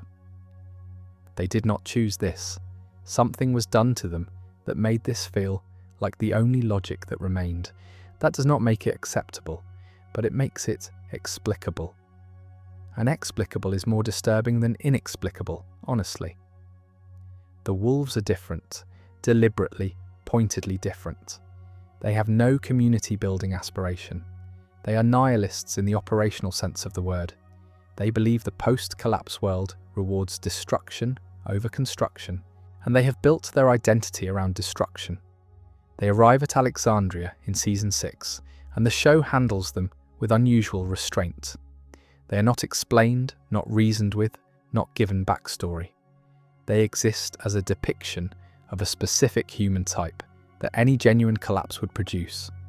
The people who find meaning in the destruction rather than the rebuilding, and who become, in the specific conditions of that world, genuinely dangerous. The Saviours are the longest, most elaborate exploration of coercive governance the show produced, and the most honest. Negan's system, multiple communities producing different goods, tribute flowing to a central military power that provides security in return, is structurally coherent. It mirrors historical tributary systems, early feudalism, the basic economic relationship between a military hegemon and the communities it protects. The system works in the narrow sense that people are alive and resources move. The problem is entirely in the implementation. The system is built on terror, public executions, systematic humiliation, the deliberate destruction of dignity as a control mechanism, because there is no legitimate consent at its base. And a system without legitimate consent must continuously spend energy on violence to maintain itself, which is why it is always eventually unsustainable. The Whisperers are, I think, the show's most philosophically interesting antagonists. Alpha's argument is not, strictly speaking, wrong. She contends that human civilization was always fragile, always a thin overlay on the deeper animal reality of competition for resources, and that the collapse has simply revealed what was always true. Her solution, live among the herds, adopt the walker ecology, abandon the pretension of civilization, is extreme, but the diagnosis underneath it is not without basis. The show takes this seriously as a position before rejecting it, which is the correct approach. You cannot dismiss an argument just because the person making it does terrible things. And then there is the Commonwealth, the end state, the most sophisticated community the show depicts. 50,000 people, electricity, commerce, a newspaper, a baseball team, class hierarchy, political corruption, economic inequality visible in the difference between the wealthier districts and the poorer ones. The Commonwealth is the show's final argument on this question, and it is a complicated one. This is what success looks like. All of them alive, fed, housed, with something that resembles a future. And it has all the same problems that the pre-collapse world had, because those problems are not external to civilization. They are structural features of it. You cannot build the good parts without building the bad parts. You just have to decide whether the good parts are worth fighting for regardless. Here is what is interesting about encountering these factions as an ordinary person who has stumbled into this world without preparation. You would not know what you were looking at. There is no badge system. There is no reliable way to identify which kind of group you have encountered until you're already inside their radius of control. The Saviors look, from a distance, like a military organization, structured, armed, disciplined. So does Rick's group. The difference is not visible until it is too late to matter. The Terminus survivors used food and signs to attract you. They seemed helpful. The signs seemed genuine. The food was real. Every judgment call in this world is made on incomplete information and under time pressure, and every mistake has consequences that cannot be undone. Since we are on the topic of what people become, it is worth talking a bit about the specific moral trajectory the show traces through its central characters across its run, because the faction question is not just about what other groups do. It is about what your own group does, what you do. The show's most consistent argument across 12 years, the one it returns to in every season, under every showrunner, with every cast iteration, is that the line between us and them is less stable than it appears from the safe side of it. Rick Grimes, at the end of Season 5, tells the Alexandria Safe Zone survivors that if they cannot keep up with what the world requires, his people will just take their community. He means it. He has become someone who could mean it. The arc from the careful, procedure-following deputy sheriff of Episode 1 to the man who can calmly explain to a safe and comfortable community that he is prepared to take what they have, if necessary. That arc is the show's thesis made visible in a single character. Carol's trajectory is the other canonical example. A woman who begins the show in the position of victim, quiet, diminished, defined by her relationship to her abuser, and who becomes, by Season 5, one of the most tactically effective and psychologically complex survivors in the group. She does not become this by accident. She chooses it deliberately and with full awareness of the cost. She chooses to become capable of things she would have found inconceivable in the first episode. The show argues this is survival. It also argues it is loss.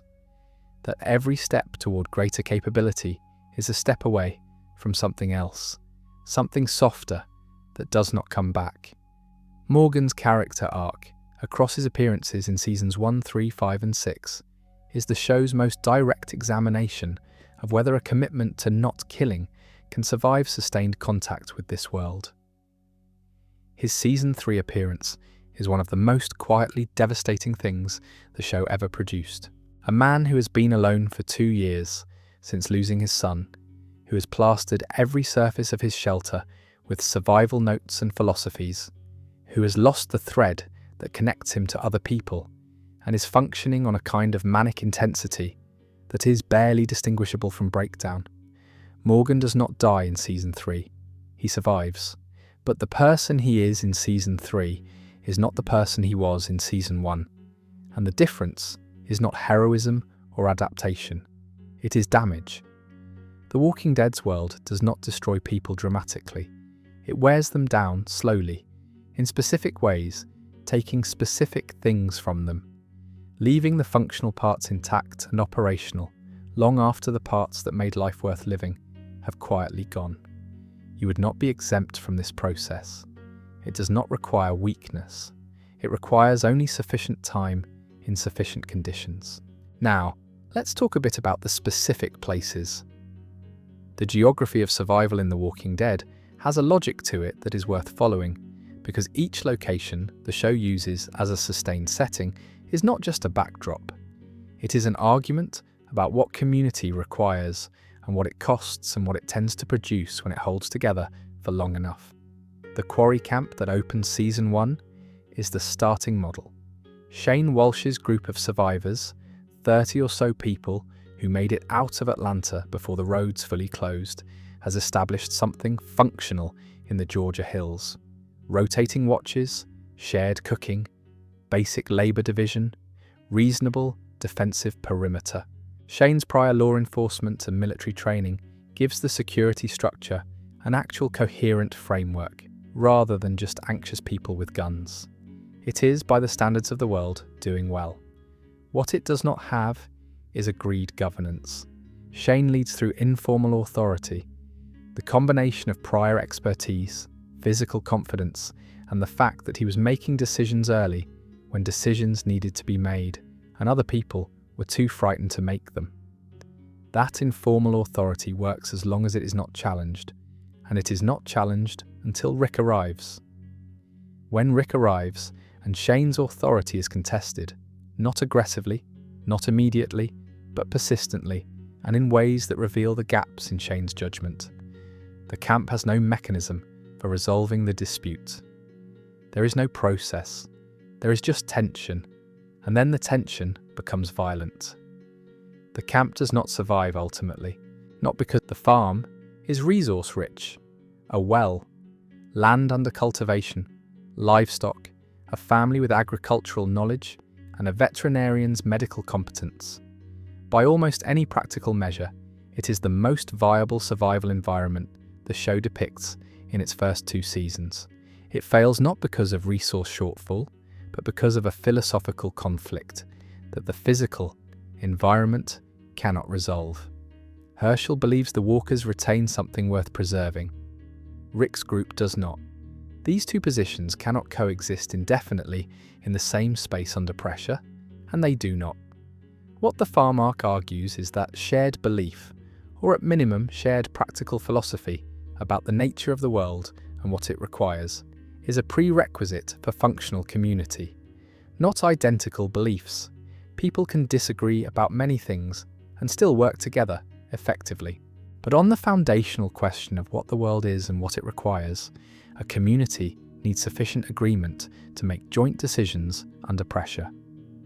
When Herschel's family and Rick's group cannot agree on whether the walkers in the barn are threats to be destroyed or people to be protected, that disagreement eventually produces a crisis that neither group can navigate collaboratively.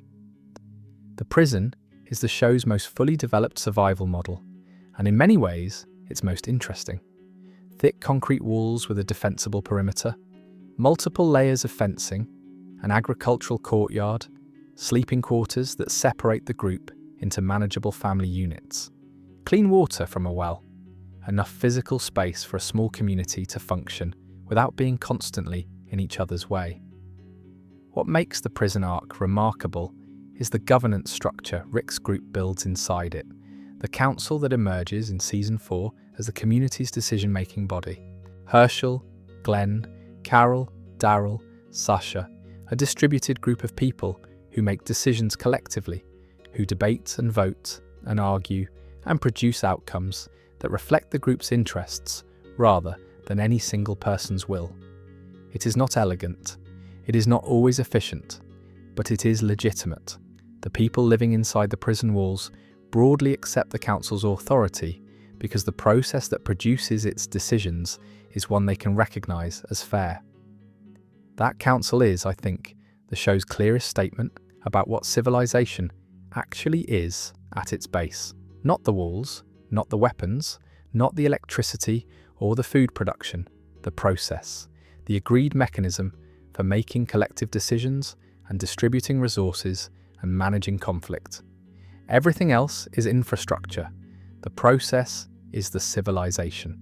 Alexandria, when Rick's group arrives in Season 5, represents the next stage, a community that has been sheltered enough from the outside world that it has managed to maintain something closer to pre-collapse social norms. Real houses with real beds, solar power, a working water system, people with jobs, children in something resembling school. It looks, to people who have been living in the ruins, like a hallucination. What it lacks is competence at the world it actually inhabits. The Alexandrians have been protected by their walls and their geography and a degree of luck, and that protection has allowed them to maintain a way of life that is not calibrated for what is actually outside. They are, as Rick observes, but with an edge to his voice that he does not bother to soften, sleeping.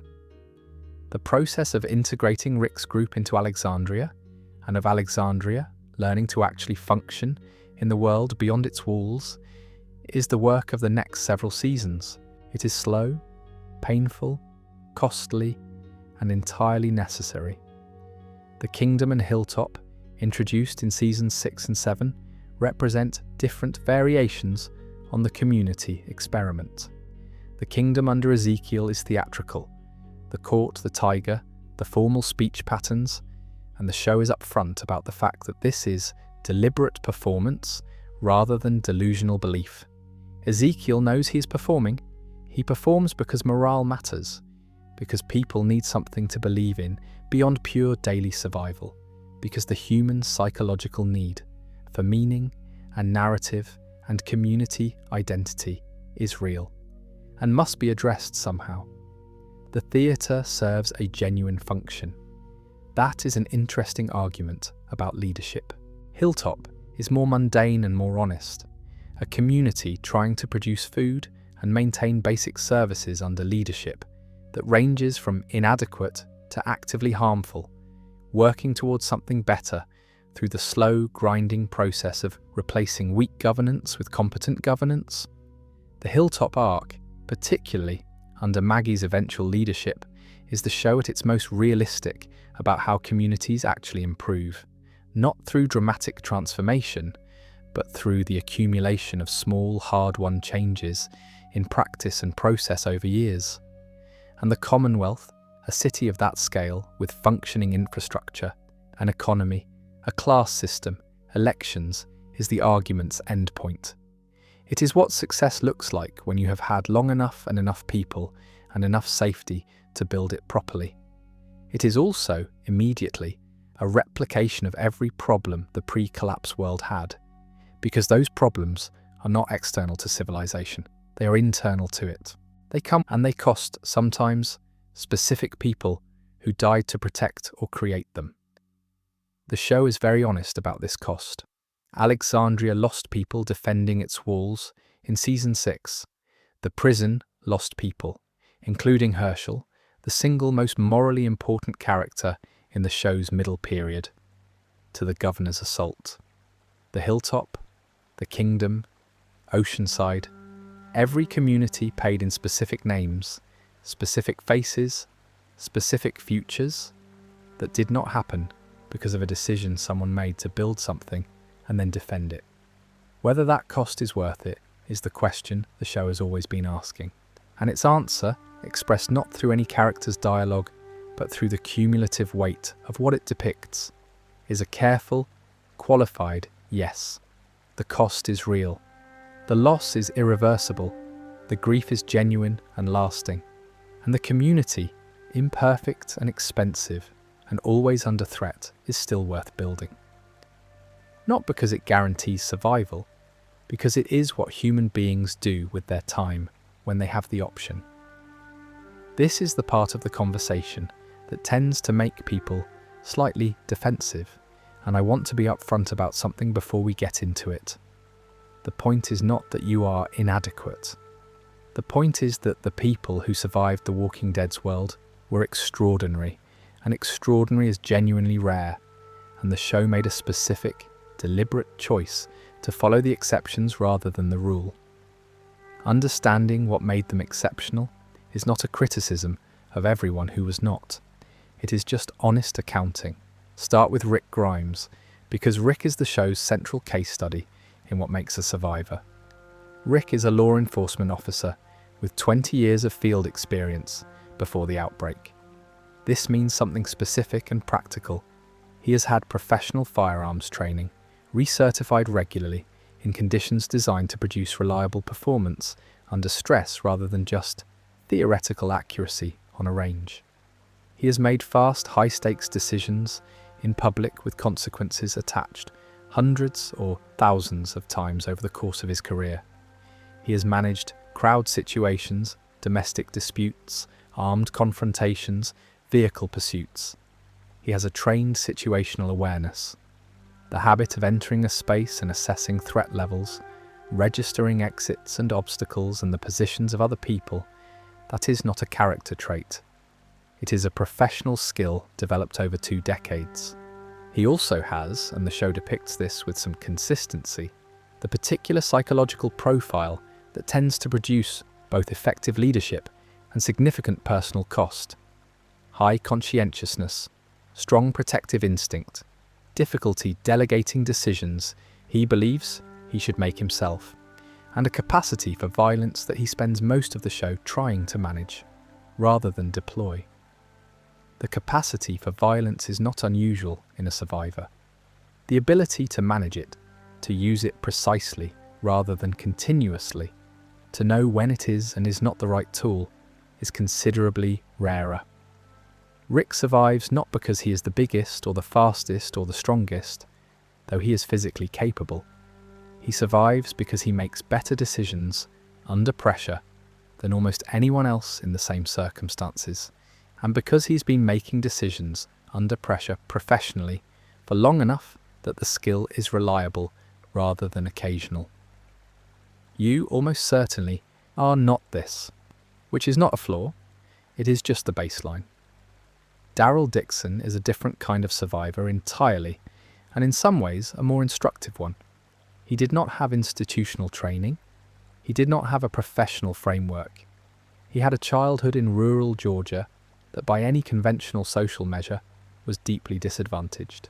An absent mother, a father who was abusive and unstable, a brother who modelled a specific kind of hard, suspicious, self-reliant masculinity that Daryl internalised fully, and from that specific background he absorbed a set of practical skills that the apocalypse rewards, with complete consistency. He knows how to hunt, not in the recreational hobby-level sense, but in the actual subsistence sense, tracking an animal by sign, reading terrain, understanding game movement and seasonal behaviour, field dressing a carcass, preserving meat without refrigeration. He knows how to navigate without technology, by landmarks and sun, and the kind of accumulated local geographical knowledge that only comes from spending years moving through a specific landscape on foot.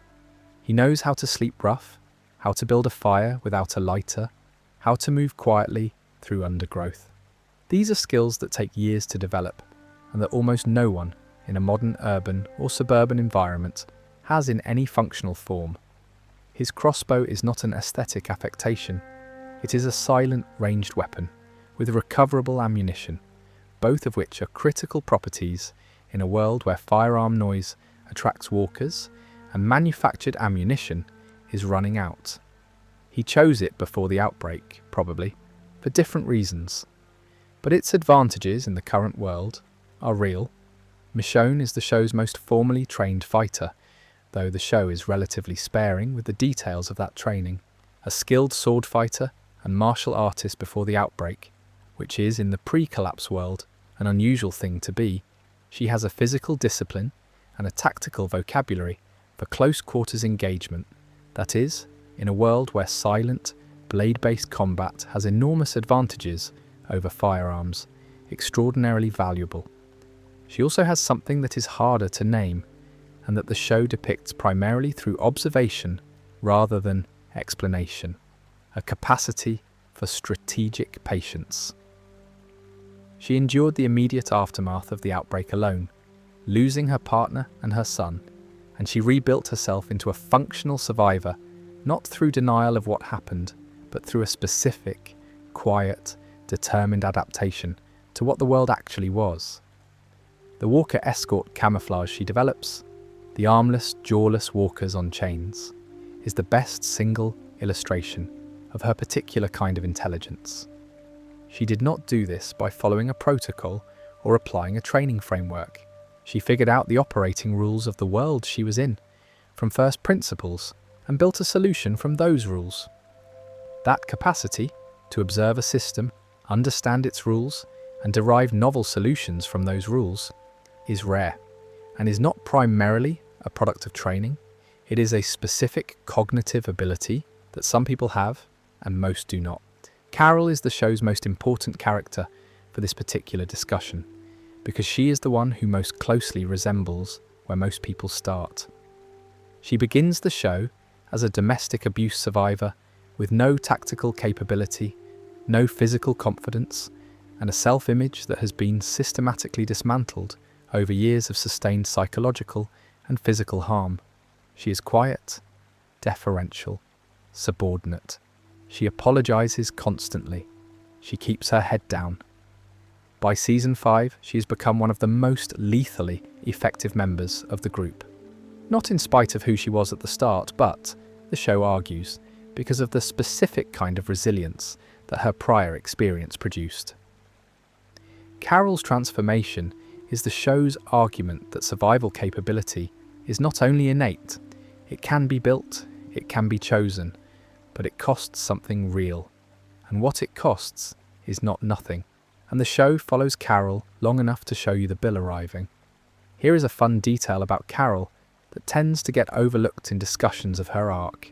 She is, by the later seasons, a genuinely exceptional cook. This is not a trivial point in a survival context. The ability to make edible, varied, nutritionally adequate food from inconsistent, difficult ingredients, to make something worth eating from whatever is available, rather than just something that will keep you alive, has an enormous effect on group morale, on caloric intake, on the simple human experience of a meal as a social and pleasurable event.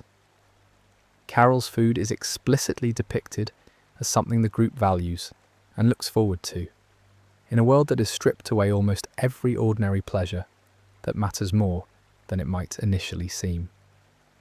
Maggie Green has something that Rick, Daryl, Michonne and Carol all lack.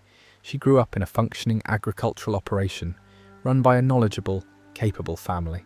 She knows how to produce food in the actual subsistence sense, how to plant, how to tend, how to harvest, how to preserve. She knows animal husbandry. She knows how to ride a horse. She can fix basic mechanical failures on farming equipment.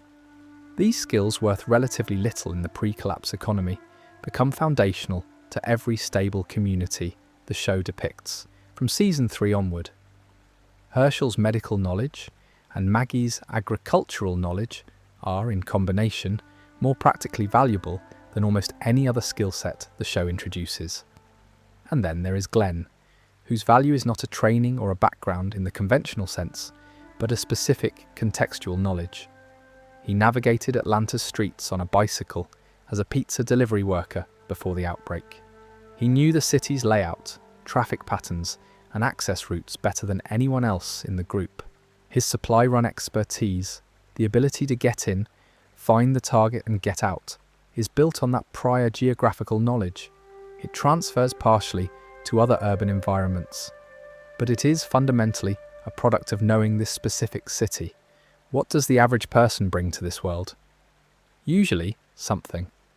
Most people have at least one skill that is useful in the post-collapse context, even if it is not an obviously tactical one.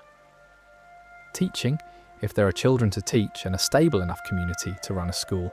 Mechanical skills, if the vehicles and generators can still be maintained. Psychological support, in the underrated sense that a person who is genuinely calm and genuine in their relationships is an irreplaceable stabilizing influence on a group under sustained stress. But the specific combination, tactical capability, practical survival skills, psychological resilience, applicable prior knowledge that characterizes the show's central survivors, is not a combination most people happen to have assembled before a crisis arrives. It is the combination that the crisis selects for over time, through the brutal process of everyone else not making it. There are two more characters worth spending a moment on, because they illuminate the aspects of survival that the others do not. Negan is the show's most extended portrait of charisma as a survival mechanism. Before the collapse, he was a gym teacher, not a soldier, not a law enforcement officer, not someone with any particularly obvious tactical training.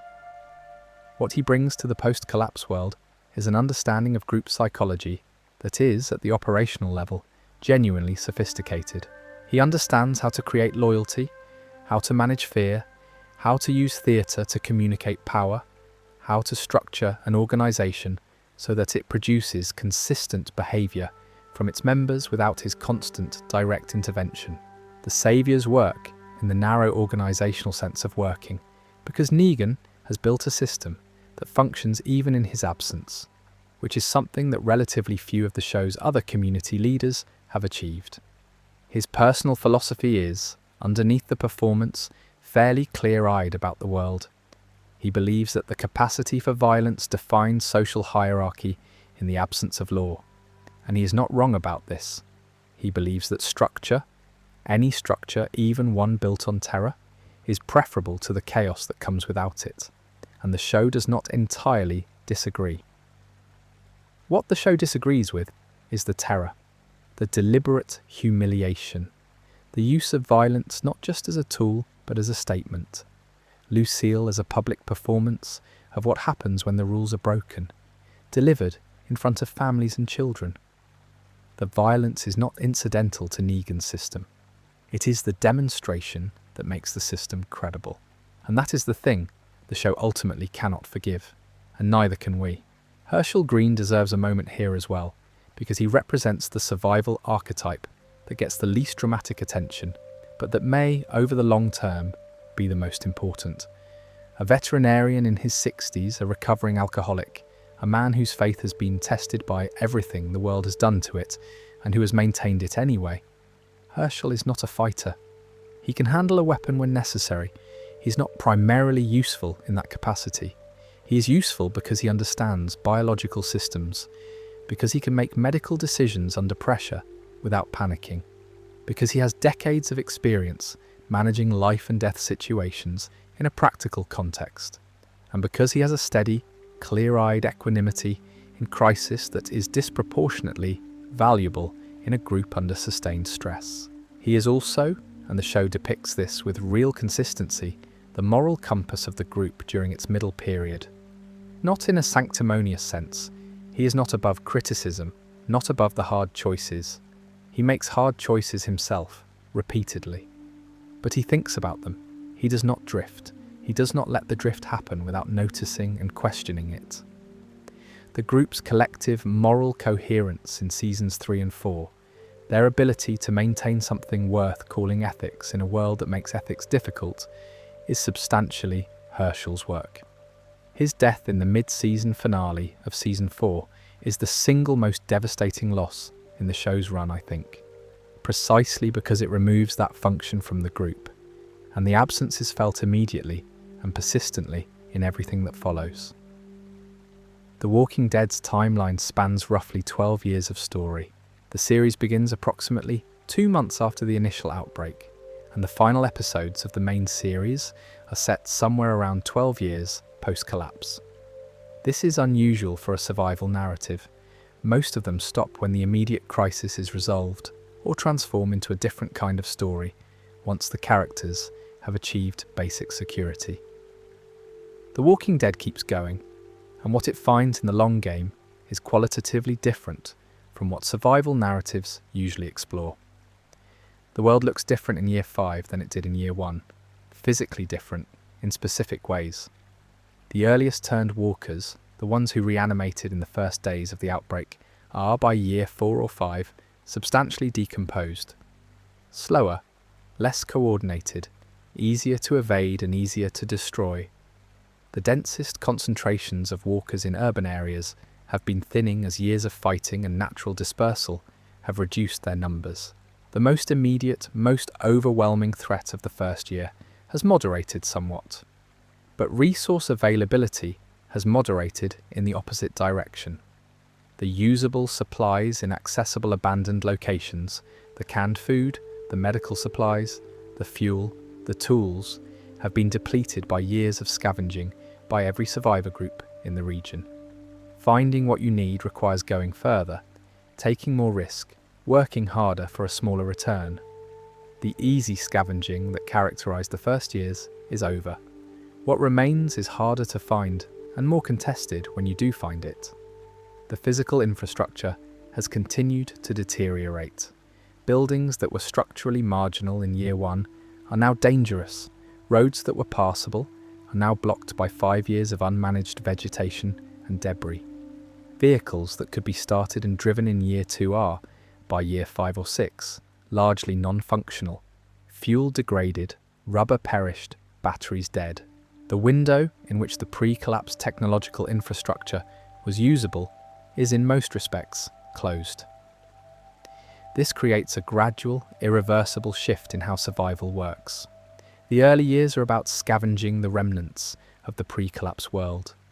The middle years are about transitioning from scavenging to production, from finding what you need to growing and making what you need.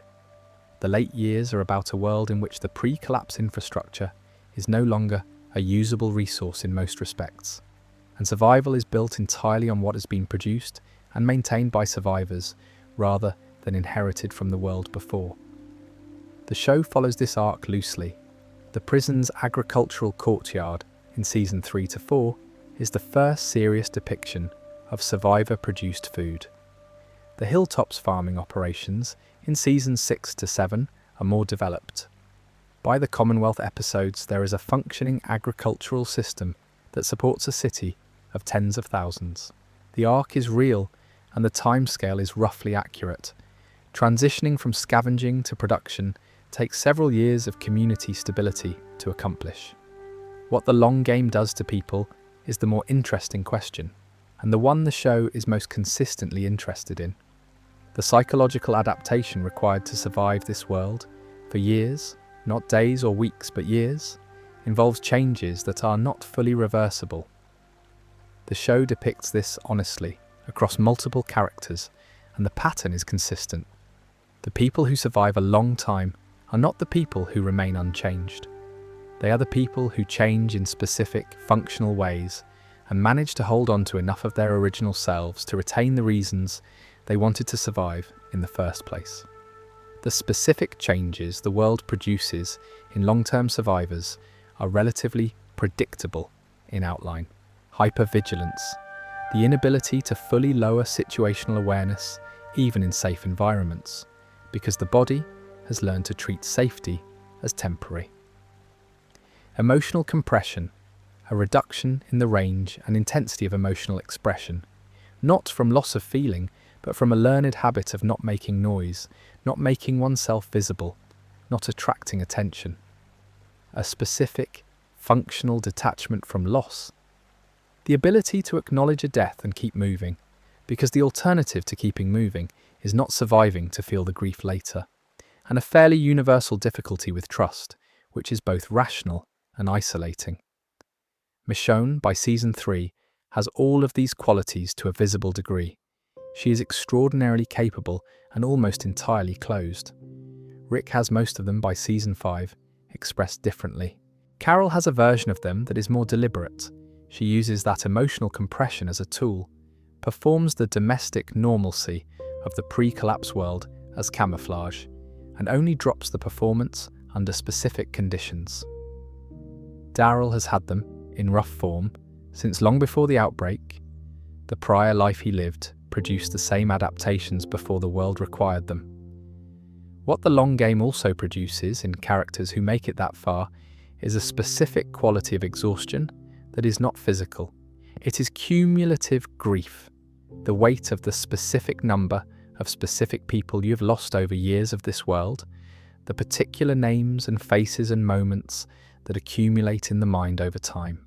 The show depicts this most directly in the later seasons through Daryl, whose arc in season 11 and the subsequent spin-off is essentially the story of a man who has survived so long and lost so much that survival itself has become the only thing left. He does not have reasons anymore, exactly. He has habits. He goes through the motions of survival because he does not know how to stop, and because stopping feels like a betrayal of the people he survived for, who are no longer there to be survived for. That is a specific real thing. It is not heroism or failure. It is just what happens to a person when they carry enough loss for long enough, without the social infrastructure that would normally help them process it. Carl Grimes is the show's most important character in the long game, for a reason that does not have anything to do with his individual arc. He represents something structural about this world that the show keeps returning to. The generation that was born into it, or was young enough at the time of the collapse that they have no functional memory of anything before. Carl is 12 years old when the outbreak begins. He grows up in it. His developmental years, the period during which human beings form their understanding of how the world works, what is possible, what is normal, happen inside the collapse rather than before it. The show makes the argument, through Carl and through the other children it depicts in later seasons, that this generation will be the one that decides what the post-collapse world actually becomes. Not because they are better or more capable than the adults who preceded them. In most practical survival respects, they are less, but because they are not trying to rebuild something they remember. They are building something they have only heard described. For them, the Commonwealth is not a restoration. It is an original construction. And that distinction matters enormously for what kind of thing it will ultimately become. There is something the show does in its quieter moments, the ones that get less attention than the dramatic confrontations, that speaks to what the long game actually feels like from the inside. It keeps returning to small ordinary objects from the pre-collapse world and giving them a weight that they would not have had before. A vinyl record playing on a turntable in an abandoned house, a snow globe on a shelf in a ruined shop, the copy of a comic book that Carl carries, the watch that Rick inherited from his father and eventually gives to Carl. Books, music, games, the accumulated cultural production of the pre-collapse world, still physically present in the ruins, now available only as objects rather than as part of a living culture. These things matter in the show not as plot points, but as emotional anchors. They are evidence that a different kind of life existed. They are the world proving to people who grew up after the collapse that the stories the older survivors tell about before are not invented, that the things described in those stories were real.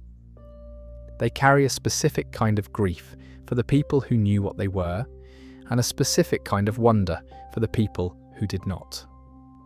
Here is a fun detail.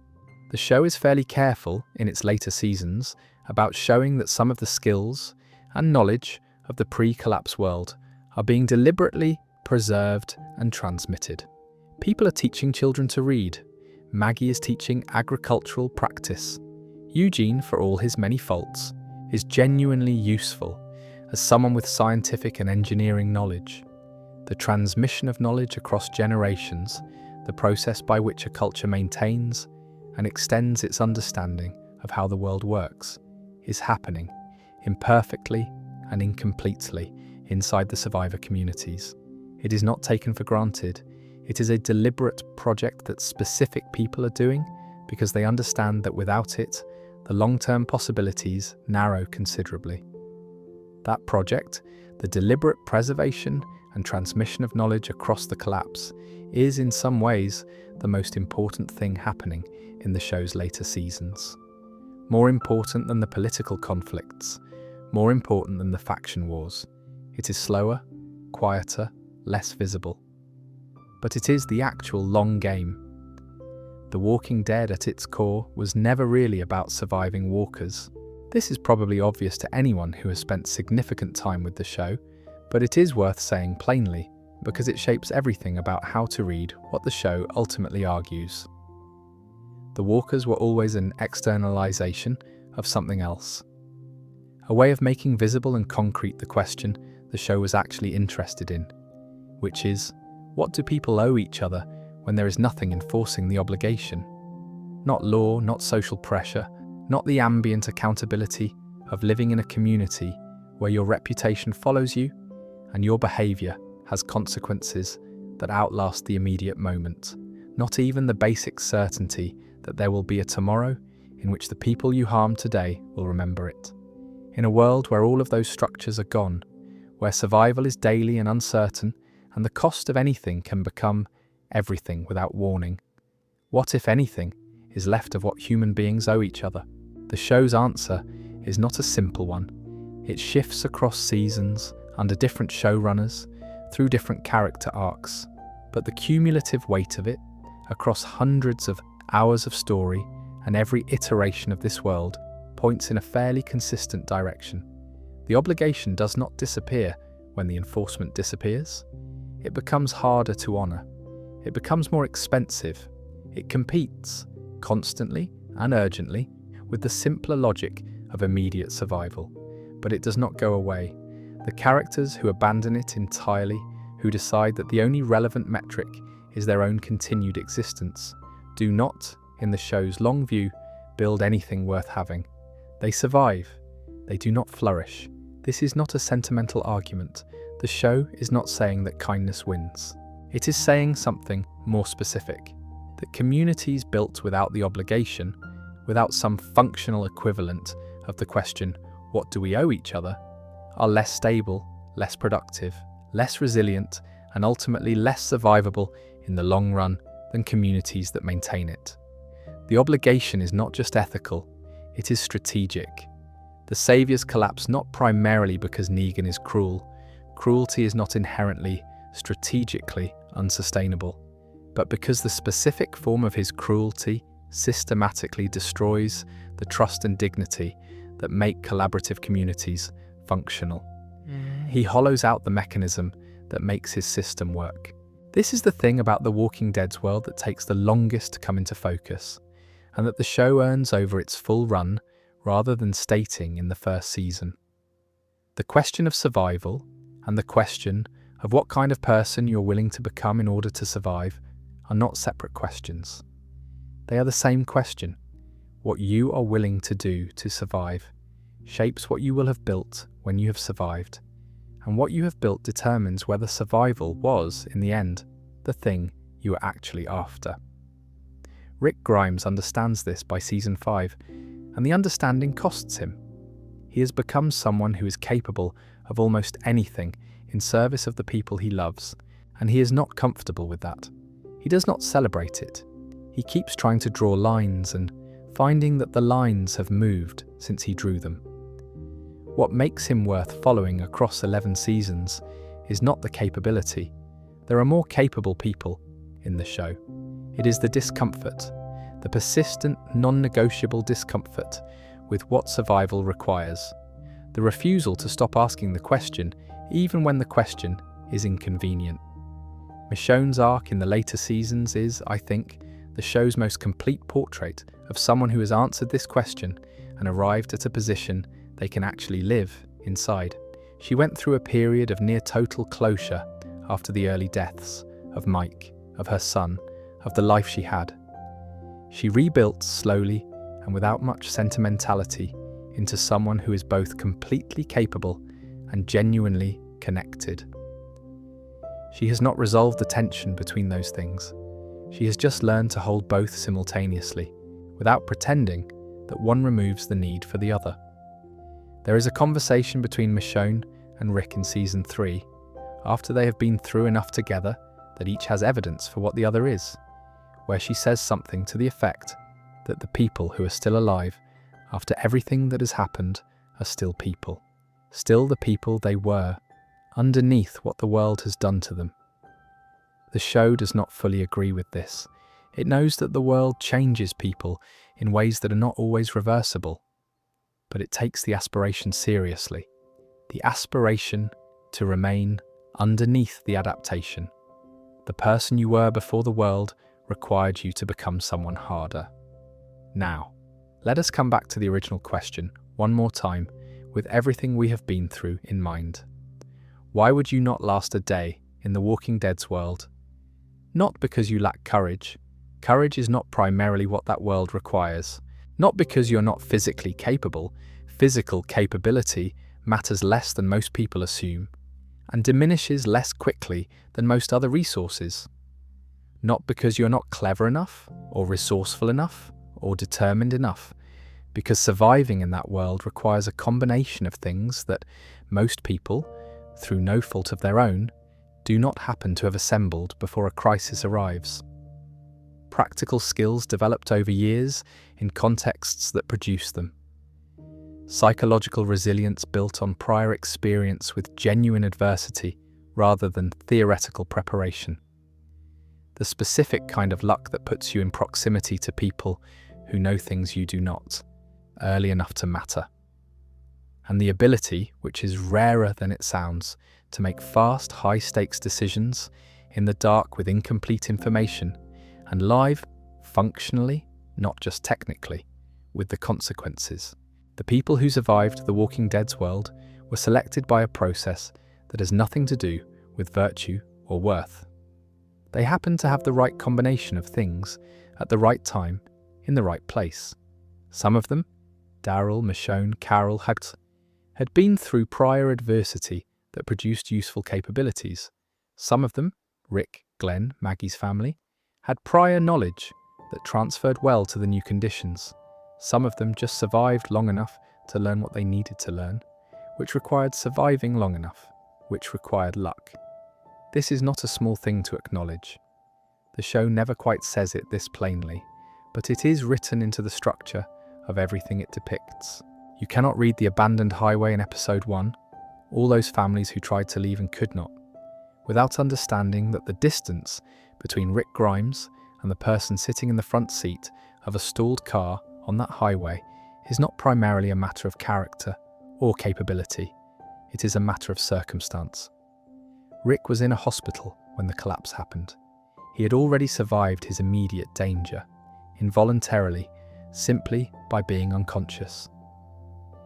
He woke up into a world that had already done the worst of its immediate killing. That is not heroism, that is timing. The people who would not last a day are not failures. They are the majority. They are the statistical reality of what this world does to the population it encounters. The show chose not to follow them. It chose instead to follow the exceptions, the outliers, the ones whose specific combination of capability and circumstance and timing allowed them to keep going. And it followed them with honesty, showing the cost, showing the loss, showing what 12 years of this world does even to the people who survived it. That honesty is what the show got right. More than the world building, more than the Walker mythology, more than the faction dynamics or the governance arguments or the survival logistics, the emotional accuracy of what it costs a human being to keep going in conditions that are actively hostile to being human. That is the thing The Walking Dead got right, across all its seasons and all its cast changes and all its variations in quality. It never stopped being honest about the cost. One more thing worth saying about what the world becomes before we leave Section 10 behind. There is a specific image the show returns to, in different forms, across its entire run, that I think is its most honest statement about what this whole thought experiment ultimately means. It is the image of something growing in the ruins, a plant through the cracked floor of an abandoned shop, vegetables in a prison courtyard, a wildflower in the rubble of a demolished building, children playing in a community that did not exist a year ago. These images are not triumphant in the conventional dramatic sense. They are not accompanied by swelling music or dramatic camera moves. They are small, specific, quiet. They appear in the corners of scenes that are about other things. They're easy to miss, but they are the show's actual argument, I think, delivered in visual terms rather than through dialogue. Life continues. Not the life that was there before. That is genuinely gone, and the show is not sentimental about that fact. A different life, rooted in the same places, growing through the same cracks in the same concrete, just as determined and just as indifferent to what happened before it as the kudzu that covers every abandoned highway in Georgia. The Walking Dead's world is, in that specific sense, not a dead world. It is a world in transition, moving from one kind of human organization to another, through a catastrophe that most people did not survive, towards something that has not yet fully taken shape, but that you can see the outlines of in the Commonwealth, in the Hilltop's harvest, in the classes that teachers are holding, in repurposed community halls, and the seeds that farmers are saving for the following year's planting. It is slow, it is uncertain, it is genuinely costly in ways that the people paying the cost did not choose and cannot fully be compensated for. But it is not nothing. It is not the void. It is something that is still stubbornly being built. The question the show ends on, not stated in any character's final dialogue, but present in the accumulation of everything it has depicted, is whether you would want to be part of building it. Knowing the cost, knowing that you're probably not Rick Grimes or Daryl Dixon or Michonne, that your survival in the first year would depend more on circumstance than on the skills you currently possess, that the world would change you in ways you cannot fully anticipate and would take from you things you cannot get back. Knowing all of that, would you still try? The show does not answer this for you. It has spent its entire run showing you what trying looks like, from the inside, in enough detail to make an informed decision. What it costs, what it produces, who you would be at the end of it, if you made it to the end of it.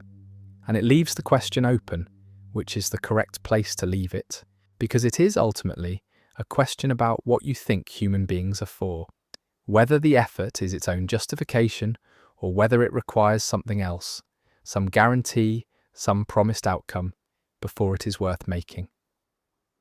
The people who survived The Walking Dead's world answered that question one way or another, with every decision they made. Most of them are not the characters we followed. Most of them are in the herds, but the ones who made it, the ones who kept building, kept asking the question of what they owed each other, kept planting seeds in prison courtyards and teaching children in ruined schools and arguing about governance in the middle of everything else. Those people gave an answer that the show has been quietly endorsing since its first episode. The answer is yes, it is worth trying, not because success is guaranteed, not because the cost is manageable, but because the alternative, giving up the effort to build anything at all, retreating into pure survival instinct, abandoning the question of what you owe each other, produces something that is not worth surviving for in the first place. That is what the world becomes, slowly, expensively, imperfectly, but it becomes it. There is a moment in Season 4 of The Walking Dead, one of the quieter ones, easy to miss in a season that contains some of the show's most dramatic episodes, where Rick and Carl are sheltering alone in an abandoned house after the prison falls. The prison is gone. Herschel is gone. The group is scattered. Rick is badly injured from the fight with the governor, and for a day or two he cannot do much of anything except lie on a sofa in someone else's house and try not to die from his injuries, while Carl watches over him and tries to hold things together with an intensity that is simultaneously heartbreaking and impressive. Carl goes out and scavenges on his own, He finds some food. He finds a tin of chocolate pudding, which he eats on a rooftop with a kind of adolescent defiance that is, given everything, entirely earned. And then Rick wakes up, and they eat together, and the world has not improved in any measurable way. They are alone, injured, houseless, separated from everyone they know. But they are alive, and they are together. And that is enough for the scene to end on something that is not quite hope, but is in the same family as hope. Something like, still here, still going. That image, the pudding on the roof, the two of them in an empty house, has stayed with me more than most of the show's more dramatic moments. It is such a small thing, such an absurdly specific small thing, a teenager eating stolen chocolate pudding on a suburban rooftop while the apocalypse continues below. And it manages, in that specific smallness, to say something the show has been building toward for 4 seasons. That survival is made of moments like this more than it is made of dramatic confrontations. That what keeps people going is not the heroics, but the ordinary, stubborn, sometimes ridiculous fact of being alive and finding something worth that fact. The Walking Dead's world is not a good place to live. We have been through the reasons in some detail, the biology, the logistics, the factions, the psychological cost of the long game, the specific ways the world is calibrated to select against most people. None of that changes, but the show has always known that the question of whether you would last a day is not actually the most interesting question. The more interesting question, the one it has been asking since the first episode, from the moment Rick woke up in that hospital room and started moving forward despite having absolutely no information about what he was moving toward, is what do you do with the time you have? The walkers walk, the living build, the systems rise and fall. People lose things they cannot replace and keep going anyway, or do not, and either way, the world continues. And somewhere inside that continuation, in the gardens that get planted in prison courtyards, in the books that get read to children by firelight, in the music that still gets played, and the jokes that still get made, and the love that still gets expressed even when it is expensive to express it. There is something that the show has been quietly arguing across all its seasons is worth the cost of everything it costs. Not hope exactly. The show is too honest for simple hope. Something more like a willingness to keep building, to keep making the effort, in full knowledge of what the effort costs and without any guarantee about what it produces, to keep being the kind of person who plants a garden even when you might not be alive to see the harvest, to keep teaching children to read even though you're not certain there is a future that will require reading, to keep asking the question of what you owe each other even when the answer is expensive and the obligation is unenforced. That is what the show's best characters share underneath all their differences, not the capability, though they have capability, not the specific survival skills, though those matter. The willingness to keep building. Rick, Michonne, Carol, Maggie, Daryl, Herschel, all of them, in their different ways, are people who keep building, who refuse at the foundational level the conclusion that it is not worth building. The show's villains, the governor, the claimers, certain iterations of Negan, are characterized not by cruelty, but by that specific refusal. They have concluded that building is a losing proposition, that the only reliable investment is in your own immediate survival and power. And the show's long argument, accumulated across its full run, is that this conclusion, however understandable, is wrong. Not morally wrong, though it is that too. Practically wrong. Strategically wrong. Wrong in the narrow sense that the communities built by people who are still willing to build outlast and outcompete the communities built by people who are not. I have been thinking about this show for a very long time, in the way that you think about something that has been part of the cultural furniture of your life for over a decade, not always consciously or analytically, but persistently in the background. And the thing that keeps pulling me back, past the variable quality of different seasons and the creative frustrations of watching a show find and lose and find itself again across 11 years, is that question. What do people owe each other when nothing enforces the obligation? It is not a small question. It is not a question that only applies in a post-apocalyptic Georgia. It is the question underneath most of the important questions about how human beings organize themselves and what they are willing to do for each other and what they require in return. The Walking Dead just happened to find a very dramatic way to ask it. There is probably a video to be done on the spin-offs, Dead City, Daryl Dixon, The Ones Who Live, and how each of them extends a specific thread from the main series rather than just continuing the story. They are more interesting than they are usually given credit for, and they approach the original show's central question from different angles that are genuinely worth spending time on. Dead City puts Maggie and Negan together in a Manhattan overrun with walkers and asks what happens when two people who define each other primarily through the worst thing that happened between them have to rely on each other again. The Ones Who Live gives Rick and Michonne's story a proper conclusion that the main series could not provide.